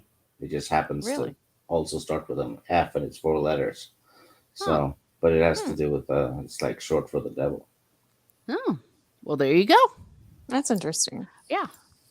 Again, and it's very fascinating if you look like just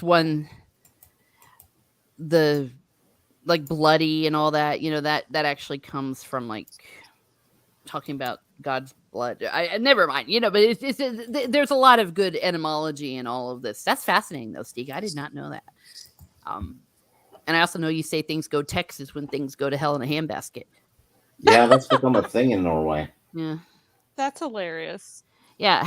There's even articles about it. Yeah. You know what's funny though is if you live in Texas and you said everything went Texas, what would that mean? I think it would be a compliment because we consider ourselves like different and more free than a lot of the states in the US. So yeah, like Wouldn't everything bother went us. Texas. See, everything is Texas if you live in Texas, right? that's right. All my Sort- exes live in Texas. There's a song. That's a George Strait song. Oh, okay. I did not know. Or something. I was like, I wow, think. see? All right. I did not know that was a song. Sort of Poops Kuber says, and then there is some indication that Tolkien conceived of the Silmarillion as being a translation of the story as told in Numenor by men and reflects mankind's imperfect knowledge of the universe. Yes. Snorter Poopa says, hence the moon being created before the sun and the idea of a flat earth, etc. Yes. Oh no. Yeah. Flat earth. And with Manwë, because Manwë's being all cool, Manwë is a dearest to Iluvatar and understands most clearly his purposes, the first of all kings, lord of the realm of Arda, and ruler of all that dwell therein. And his delight is in the winds and the clouds, and in all the regions of air. Lord of the breath of Arda is one of his names. All swift birds. Oh, Steve's favorite are birds. Strong with wing he loves, and they come and go at his bidding. Mm-hmm. And with Manwë dwells Varda, Lady of the Stars, who knows all the regions of Ea. Too great is her beauty to be declared in the words of men or of elves, for the light of Iluvatar lives still in her face. In her light is her power and her joy. Out of the depths of Ea she came to the aid of Manwë, for Melchor she knew from before the making of the music and rejected him. And he hated her and feared her more than all the others whom Eru had made. And she is, her other name is Elbereth. So that is the chick that they're always calling upon. And of course, like Satan hates Mary the most of all, it's in the same way that he hates her the most of all. And in their Manwë and Varda are seldom parted, and they remain in Valinor. Their halls are above the everlasting snow. Aww. So let me see. What else does she do? Of all the great ones who dwell in this world, the elves hold Varda most in reverence and love. Elbereth they name her, and they call upon her name out of the shadows of Middle-earth and uplift it in song at the rising of the stars. There we are. So that she was the one that they called upon when, like, they were speaking in tongues with the the spiders, calling out to, suddenly Frodo's like, Elbereth, and all that, calling out to the star of the sea. They call it, I'm sorry, that's the name for the Blessed Virgin Mary, the Lady of the Stars. That's what she is called in this one. And then you've got Ulmo. We were talking about Ulmo, the Lord of Waters. So in this book, we're seeing like each place where these Valar are within the world. And Ulmo loves both elves and men and never abandoned them. Yay. And he speaks to those who dwell in Middle-earth with voices that are heard only as the music of water. You see, check that out, music and water. Again, for all seas, lakes, rivers, fountains, and springs are in his government. Here's a thought. Uh-huh. Our bodies contain a lot of water. Yes. Would he have power over humans too then? Well, you know what? I don't see why not. Because it says here that the elves say that the spirit of Ulmo runs in all the veins of the world. Why wouldn't that include the veins of men? And it says news comes to Ulmo even in the deeps of all the needs and griefs of Arda. Absolutely. And then you have, Oh, I'm going to butcher him. Aule. His lordship is older over of all the substances of which art is made. And he is a smith and master of all crafts, and he delights in works of skill.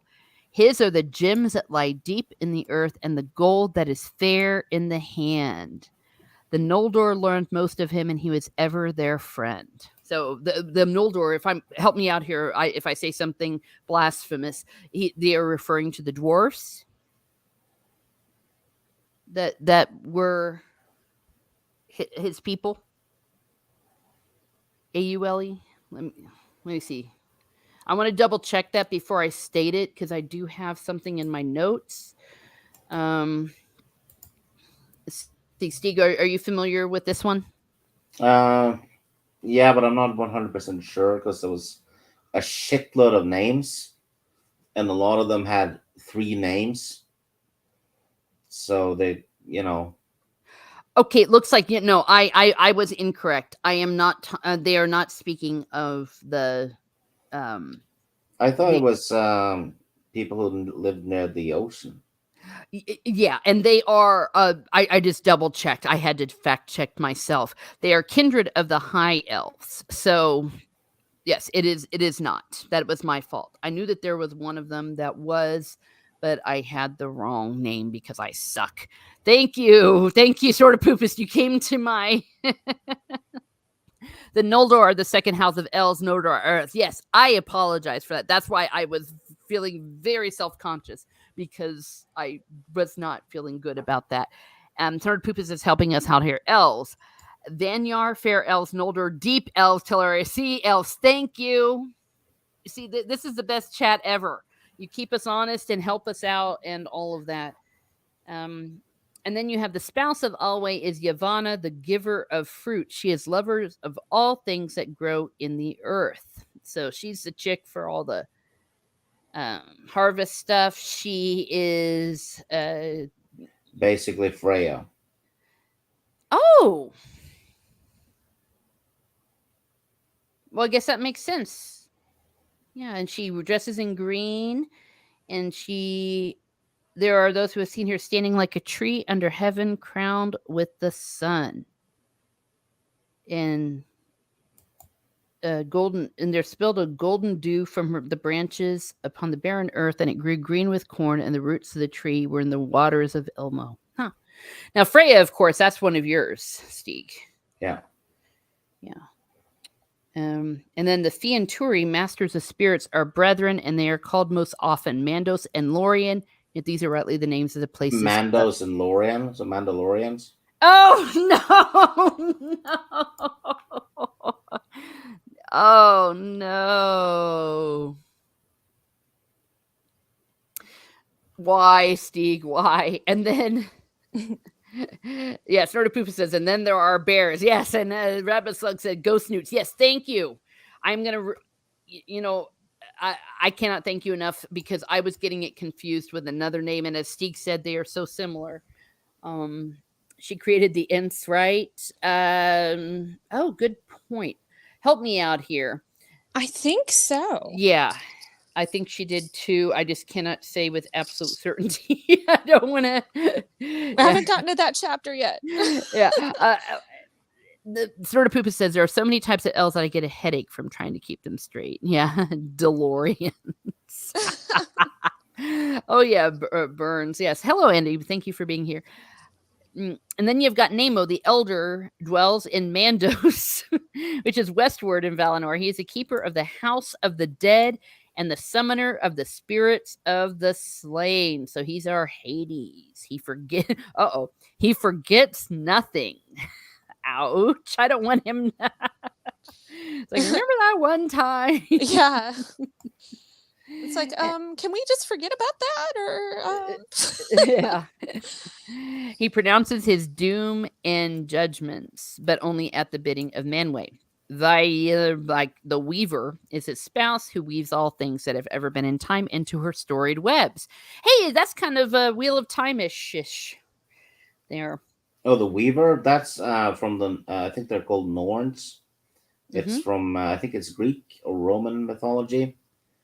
It's Oh, basically yeah. 3 crones weaving the fates of people in a web. Oh yeah, the that's 3. right. Oh yes, Yeah. yes, yes. Which is what I believe Varys from Game of Thrones is based on, Yes. Oh. because he has no penis and he's the spider, right? Spiders weave. Yeah. Oh. Yeah. Well, dang.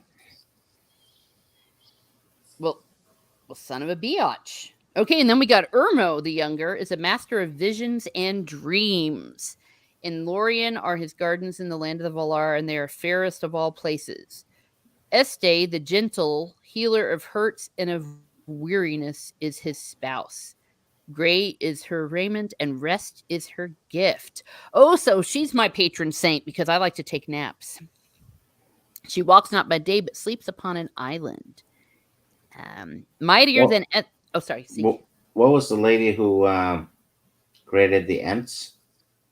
That was the Freya chick, I think, that she thought. What's her name? Yavana.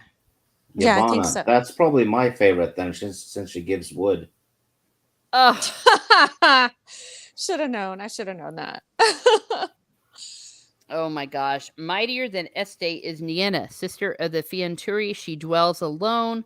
She is acquainted with grief and mourns for every wound that Arda has suffered in the marring of Melkor. And so great was her sorrow that her song, when the music unfolded, that her song turned to lamentation. But she does not weep for herself. And those who hearken to her learn pity and endurance in hope. And all those who wait in Mandos cry to her, for she brings strength to the spirit and turns sorrow to wisdom. Holy crap, good stuff. Greatest in strength and deeds prowess is Tulkos, who is surnamed Alstado the Valiant. He came last to Arda to aid the Valar in the battles with Melkor. He delights in wrestling and in contests of strength. So he likes the WWE. And he rides no steed, for he can outrun all things that go on feet, and he is tireless. He has little heed for either past or the future, and is of no avail as a counselor. Okay, so don't go to him to whine about your problems. Yeah, he'll probably just punch you and say, "Get over it." Yes, but he is a hard. He's like Will Smith. Oh. Get my wife's name out of your mouth. Oh gosh. Yeah. But it's fine. But if it's fine if his wife has other people in her mouth. Oh, giggity. Antiderivative Jill. I love the Ents better than the Lorax. They speak for the trees, and they are the trees. Jacob, Jacob Ironside says, "Steve, keep your mind out of the woods." Sorry, I was just branching out.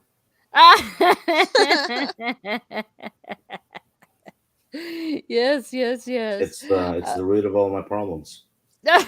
Oh dear. Okay, so the wrestler, his spouse is Nessa, the sister of Orome, and she is lithe and fleet-footed. Deer she loves, and they can follow her train whenever she goes in the wild, but she can outrun them. So she likes the deer, and she likes to dance, and dancing she delights. There we go. So she's a patron of furries. I don't know. And then Orome is a mighty lord. If he is less strong than Tulkas, he is more dreadful in anger. Oh. And even in the face of Melkor, he laughed in battles before the elves were born. Orome loved the lands of Middle-earth, and he left them unwillingly and came last to Valinor. And what does he do? Oh, he is a hunter of monsters and fell beasts, and he delights in horses and in hounds and all trees he loved. For which reason he is called Alderon, and by the Sindar Tauron, the Lord of Forest. Why do these people have names that all sound the friggin' same? I know, it's so confusing. Tauron, Faron, Harmahar. Nahar is the name of his horse. Yavana and Vana. I mean, that's very similar. It's very confusing, and hence, having to reread through some parts sometimes, you know? Yeah, and why I keep decking up sometimes. That's why I love my chat. The Valoroma is the name of his great horn, the sound of which is like the upgoing of the sun in scarlet, or the sheer lightning cleaving the clouds. Wow. It was heard in the woods that Yavana brought forth in Valinor. The spouse of Orome is, Vana. So we have Yavana. Yeah, you're right. Vana, the ever young. She is a younger sister of Yavana. There we go. Vana, Yavana. All flowers spring as she passes. Okay. Why the heck did I think one of them was one of the ones that the dwarves like? Help me out here, people. I think it's Aule. Isn't that his name? The craftsman or the blacksmith of the Valar. I think that's the one that brought forth the dwarves. I thought. Yeah, that's what I thought, and I think I said the wrong name. Yeah, because the dude who spelled it Aule. Yeah, I'm almost positive that's it too, but I'm fact checking myself here. I'm probably pronouncing his name wrong because I get really confused with these. But yeah, he was. And other names: Mahal Navatar race. His spouse is Yavana, and he was the one that the dwarves liked. So I was right. I just had the wrong name for the dwarves because I suck. Okay, yay! Anti-derivative Vigil says, I like the spirit creators from Zelda, Farah, Nara, and Den. Holy crap, these names. Nivarna. What? That's a band. Sort of Poopus says, for you, Steeg, Steeg's bark is worse than his bite. Yeah, and it had to do with my tree ones. Yeah, exactly. Yeah. Leave me alone now, okay? Sort of Poopus says, I'm sure the elves love names that rhyme, and they love to sing and sing and sing. Well, now we know why they like to sing. It makes them feel closer to Iluvatar. This is the Bible. In many ways, this is definitely the one of the story. Ale, thank you, sir. Thank you. Is the one loved by the dwarves. Yes. So, my goodness. Am I spelling it right? I am. Alrighty. And then then they conclude, these are the names of the days of our lives, of the Valar and Valier. And here is told in brief their likeness, such as the Eldar. Blah, blah, blah. But fair and noble, as were the forms in which they were manifest to the children of Iluvatar, they were but a veil upon their beauty and their power. Yeah, so there's a lot of those themes that it's like we're seeing through a glass darkly, to use St. Paul's expression, that the humans and elves can't really see the true glory, but they can get something close. Elves can see it better than humans, but yeah. And then he just kind of repeats himself. So we're not going to have him repeat himself. And then we get the mire, and we all know why the mire are important. The mire. With the Valar came other spirits of whose being also began before the world in the same order as the Valar, but of less degree. So if the Valar would be like gods, the mire might be more like demigods. So I know that's not a perfect analogy. Yeah, no, I kind of agree with you. I see them as either demigods or angels, kind of in a way. Because to me, this follows a lot of, like, I know that Tolkien was a Catholic, but I believe like a lot of this also seems very similar to Greek mythology as well. Mm-hmm. So yeah, I'd have to say that's the best analogy you could probably come up with. Yeah. Well, and he drew upon many sources as well from this, for sure. So the Mire, the people of the Valar, they are the people of the Valar and their servants and their helper. Their number is not known to the elves, and few have names in the tongues of the children of Iluvatar. For though it is otherwise in Aman, in Middle Earth, the Mire have seldom appeared in form visible to elves and men. Chief among the Mire of Valinor are names that are remembered in the history of elder days are Ilmare, the handmaid of Varda, and Anwe, the banner bearer and herald of Manwë, whose might in arms is surpassed by none in Arda. But of all the Maiar, Ose and Unin are best known to the children of Iluvatar. I am butchering these names, I know. I know I am. Ose is a vassal of Ulmo, and he is the master of the seas that wash the shores of Middle-earth. He does not go in the deeps, but loves the coasts and the isles, and rejoices in the winds of Manwë. In storms he delights. His spouse is Unin, the lady of the seas, whose hair lies spread through all waters under sky. The Númenóreans lived long in her protection and held her in reverence equal to the Valar. So when we think of, the Númenóre people definitely liked her. Melkor hated the sea because he sucks, for he could not subdue it. Oh, okay, that's the reason. But yeah, he sucks too. It is said that in making of Ardar, he endeavored to draw Ose to his allegiance. Haha, but it didn't work. Face. Yeah, which they say in a very long way. I think it worked for a bit, and then he returned to his allegiance, which he remained faithful. For the most part, for delight and violence have never wholly departed from him. Therefore, those who dwell by the sea or go up in ships may love him, but they do not trust him. And then Melian was the name of a Malar who served Vos, Vana, and Este. She dwelt long in Lorien, tending the trees that flower in the gardens of Urmo before she came to Middle-earth. Ere she came, nightingales sang about her. And then here we go. We know this one. Wisest of the Maiar was Alorin. He too dwelt in Lorien, but his ways took him often to the house of Nienna, and of her he learned pity and patience. Oh, I'm sorry, of Amalian. Much is told in the Quinta Silmarillion, that of Alorin that tale does not speak, for though he loved the elves, he walked among them unseen or in forms as one of them, and they did not know whence came the fair visions or the promptings of wisdom that he put into their hearts. In later days he was the children of Iluvatar and took pity on their sorrows, and all who listened to him awoke from despair and put away the imaginations of darkness. So, Steve, you know who this dude is. Who is Alorin? We know him by another name. Sauron. No, Saruman. What? I thought he was Gandalf. Gandalf. I thought that was Mithrandir. No, that's Nope. the elven name for That's him. the elven name for him. No, this Oh. Alorin is Gandalf. Sorry, It's I didn't mean his- to put you on the spot. I'm sorry. No, It's his no, original it's all good. I only ask questions when I think people know the answers. I'm sorry. Yeah, it's the fucking names, you know. I'm Yeah. telling you, there are some people that have like 2 or 3 names, so it does get a little bit confusing. And then Yeah. there's so much alike. It's like, wait, who is that again? Wait, what? Yeah. Yeah. Plus, I've been awake for 27 hours. No, and I understand. I definitely appreciate you being here.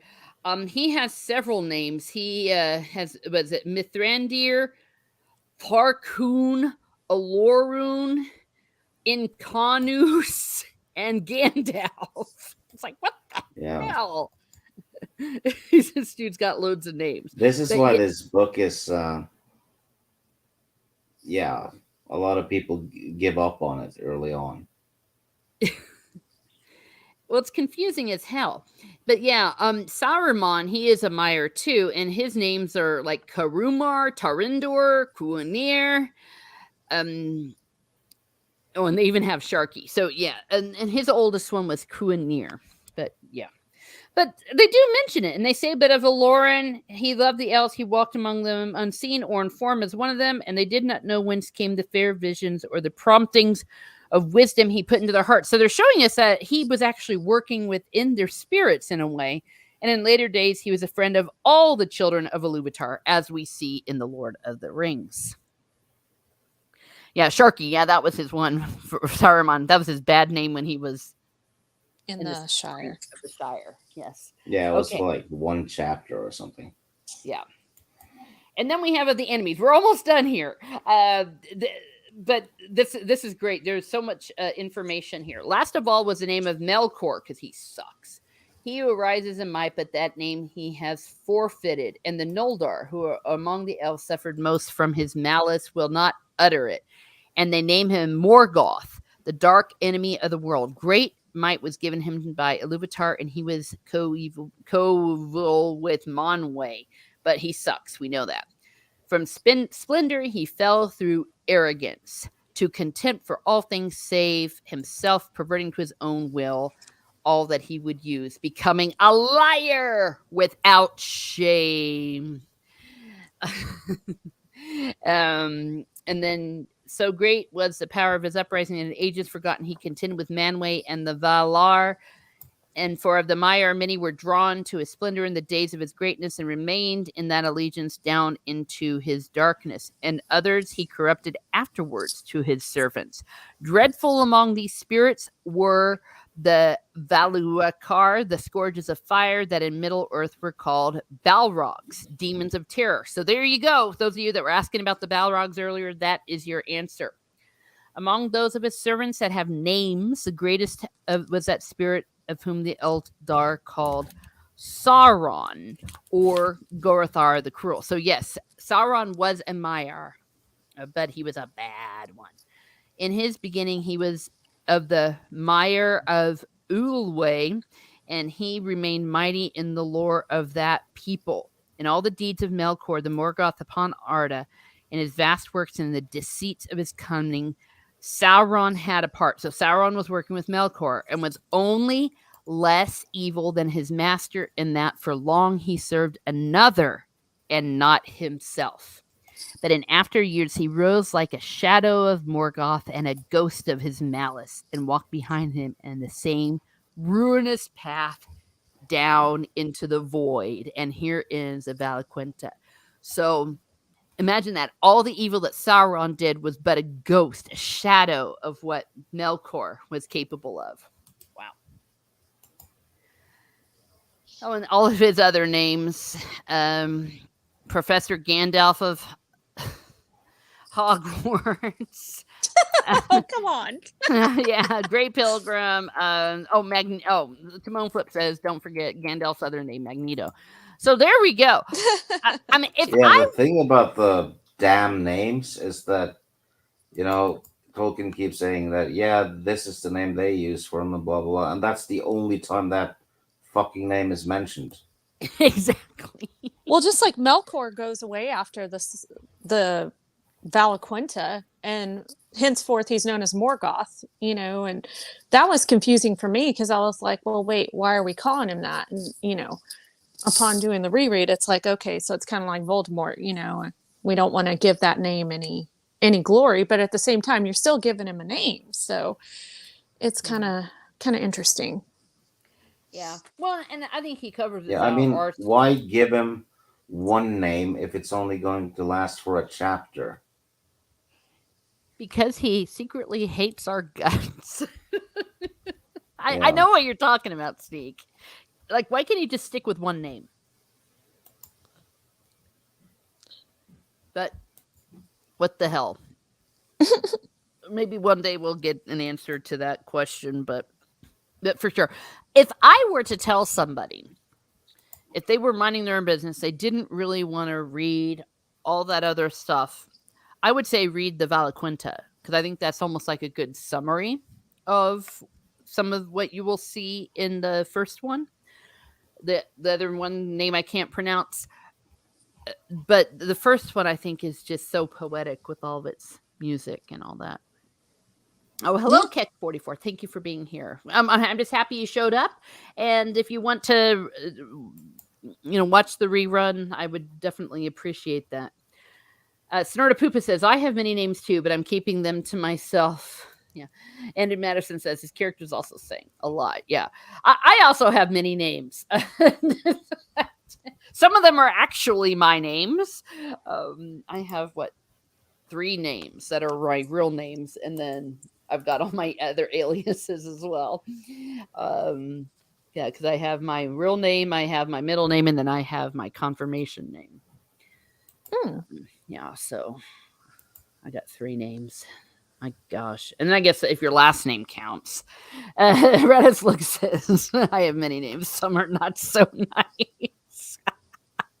Okay, well, we made it. We made it. All right. Stieg, anything to say? Speak now or forever hold your peace. I hate this book.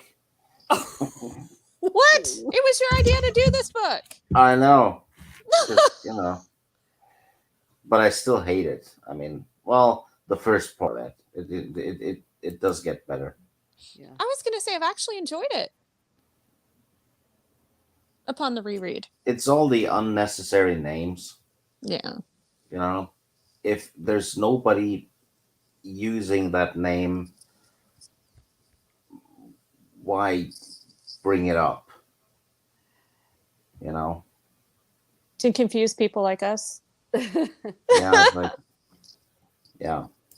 Yeah. Well, no, I know exactly what you're talking about, because does he really have to sit and go, well, these people call him that, and other people call him that, Yeah. and other people call him And that? then It's like, those people are never mentioned again. precisely. Yeah. So they're not really relevant. Yeah. Some of those I wonder, because it was edited by his son posthumously, that maybe if Tolkien had been around before it was published, he'd have been, I just scratched some of those. Okay. Hi, Boosh. Thanks for being here. So I hear your point, Stieg. I hear your point. I'm glad we did it, though. I loved it. This is actually some of my favorite stuff, especially the one that starts with an A that I get embarrassed every time I try to pronounce it. I love it because of the music, the way he uses music to describe what is happening among something that is incomprehensible to us. Snortapoopa says, a name I hate being called is late for dinner. Ha, ha, ha. Well, I don't know. You just have to get some baby seals, right? I mean, just take your little paw and... I don't know. Or do you just eat fish? How about you, Rennie? I've actually enjoyed this time around. Like I said, the first time, I tried getting through this, it was extremely difficult for me. Even though I'm like, well, I really want to know more behind, the lore and, what all, inspired some of these events to happen, or how did this, begin, or, so I really enjoyed, I enjoyed learning the history, but I didn't really enjoy the book the first time around, but I'm enjoying it the second time around. It's a lot easier for me to comprehend. Like I was telling you guys, I was listening to the audio while I was reading it, so it helped my retention levels a little bit better because, yeah, a lot of the names are alike, or there's so much detail and so much to pay attention to that it's like, wait, what did that person do again? Wait, what did that mean? So it helped me to do that. But yeah, I enjoyed the, reading about the creation of time and, Middle Earth and all of that. I really enjoyed the Valaquenta better than the first section, just because it was kind of interesting to find out, okay, this person's in charge of this, and this is the king of, the quote unquote gods, and, these are their servants. And, when you read about the Mire, and you learn who Sauron and Melkor are originally, the first thing that came through my mind the first time around, and then again, it's like, well, that's interesting. So Sauron was the servant of Melkor. How did he get to be so powerful, right? Mm-hmm. So it's kind of cool to kind of go on that journey and find out, how we got from here to The Hobbit, or from here to The Lord of the Rings. So I find it kind of interesting, and I've caught some stuff that I didn't catch before, and I was able to pay attention to the details better. So far so good, but we're only in like the first little bit of the book. Yeah. You could almost say this has helped you get there and back again. Yeah. Yeah. There's my attempt at saying something clever. I like that. I like that analogy. Very, very clever. You know what, though? The fact that we have to, pay attention and, all that. Do we really? If the names are only going to be mentioned on that page and then never mentioned again. I mean, yes and no. It's always interesting to learn about, like, okay, well, that means that. So if you ever hear somebody mention Melkor, you know who he was, even though Yeah, chances but I are they'll mean use. the 17 names of Gandalf. Oh, true. Well, but if somebody says, "Hey, I saw the White Rider or the Gray Pilgrim," it's like, "Oh, I know who that is." Or Mithrandir, I know who that is. Or I thought it was cool that he actually had a name before he had a Middle Earth name. His birth name or his given name was Aloran. Mm-hmm. That is his actual real name. But you don't know that when you read Lord of the Rings, and you don't realize like he's actually like kind of a supreme being, right? So that's kind of a cool thing to learn, because we don't know that when we read about the wizards in Lord of the Rings. So I think that aspect is cool. Yeah. Well, and the things that they attributed to magic that he was doing, it was really when a veil was kind of pulled aside and people were able to see him as he truly was. Yes, exactly. So he wasn't really shrouded anymore. It was just kind of exposed. Yeah. Okay, Snortopoopa says, and for those of you who love all the names, buckle up. It's going to be a bumpy ride. Right? Well, the good news is I'm looking at the next chapters, and we have we've decided we're going to do 2 at a time. They're not very long at all. The chapters of the beginning of days, that's going to be chapter 1, and then chapter 2 is going to be of Alway and Yavana. So we're looking at 28. We're only talking like 12 pages. So we may even get away with doing the next chapter. I don't know. We can discuss that later. But it does get easier from here. I think that these 2 chapters, especially the first one, were the most difficult of the whole lot. So there. So Stieg, be careful what you wish for. He was the one that No, said, it's gonna get better fairly fast. yeah. Well, and I do think that we're going to be very happy for having reread these, because even if you didn't perhaps like it as much, like you, Stieg, it's still been reminded. It's still going to be in your head, and the lore is coming back to us. It's been 20 years since I've read this, and it's coming back. So there is a comprehension we are getting of what Tolkien intended to write and what his son preserved. And it's by comprehending what is good and beautiful and true that we can most recognize what is its opposite, which we know is coming. Yeah, that's a good way to say it. Yeah.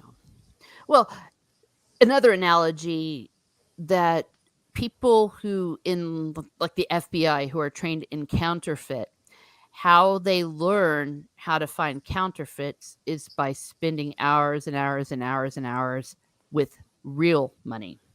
That's how you recognize what's false. Just a thought. So yeah. That being all said, I've told everyone, and I'm going to stick by this. I give permission to everyone to kick my buttocks into next week if I go back on this promise. I am not going to be watching nor reviewing said thing. I will not. Are you talking about the Amazon show? Yeah, me neither. I am not interested, because like if anything that Disney has taught me, it's do not expect any good to come out of any modern entertainment, because it will just, at least whenever it's extensions of the stuff that you love, because all it will do is trash the lore. For me, I can never get what happened in TLJ out of my head, and I cannot watch the original Star Wars trilogy ever. I will not allow that to happen to Lord of the Rings or any of this stuff for me. I don't want to ever see it in a different light. I'd rather be ignorant and enjoy my lore and enjoy my books without it ever being tarnished for me. Mm-hmm. Well said. Mm-hmm. And that's how I feel. But on the other hand, paradoxically, perhaps I really want to have the lore so we can see, what is wrong, and that maybe people who will be watching, if they want to know what Tolkien's true story is, these streams, and I will be keeping these up in a playlist. You can come back to it, maybe read along with us after the fact, because it's beautiful and we need to expose what's beautiful and what we enjoy. I really, really enjoyed this reread, and I think I'm going to enjoy even more. So, with that said, we do need to wrap up this party. I'm going to go ahead and turn the stream over to you, Rennie. What do you have coming up? Well, I'm not exactly sure if we're doing anything on Mr. Brown Alliance this today, because I know everybody's just had a busy week, so there may or may not be a stream. I know that we should probably be back doing Silmarillion again next week, same time, hopefully. If not, whenever works for you guys. I'm just happy to be talking about, like I said, the stuff that I love. But yeah, I not too much going on lately, but very, very happy to be rereading this. It has been, even though it's just been this week, it's been an absolute joy to get back into it and to really, really, dive into the lore. Yay. Yeah, I really enjoyed it. I read these 2 chapters several times, actually, to get ready for it. And if that says how deep this is. Yeah, I went into them twice, personally. Yeah. Well, good. And how about you, Stieg? Wednesday will be on Morris channel. I think that's it. Well, next Saturday I'll be on this channel. I think that's it. Yeah, we have upcoming on April 12th. It's in a few weeks. The next Fantasy Tavern will be Conan. Everything Conan. Sword and sorcery. Nice. Yeah. And yeah, you'll see me hopping around. I am not sure if I'm going to be doing the double pick. If I will, it will be on Monday at 7. I have not confirmed that. I have chosen the next topic, though. It will be the sports movies. That's what I decided to do. So maybe look for that. But this Thursday coming up is the Once Upon a Time. Once Upon a Time. It's always the first Thursday of April. Myself, Bigglesmet, and my nerdy home are going to be discussing season 5 of Once Upon a Time in celebration of its 10th anniversary. So if you haven't, please like, share, and subscribe to everybody here. Oh, darn, I'm going to be on Nina's tomorrow night. I'm usually on her Sunday Hangs, where she talks about movies and TV shows. And lately we've been talking about things that are good, that we like, and it's been a lot of fun. There's a lot of really good material out there. So everyone, go out and watch good material. Don't watch the crap. And read a lot. So with that being said, I am going to be signing off. Have a great evening, everyone. Have a great evening, and be certain, if you are one of the Valar, don't try to make your own damn tune.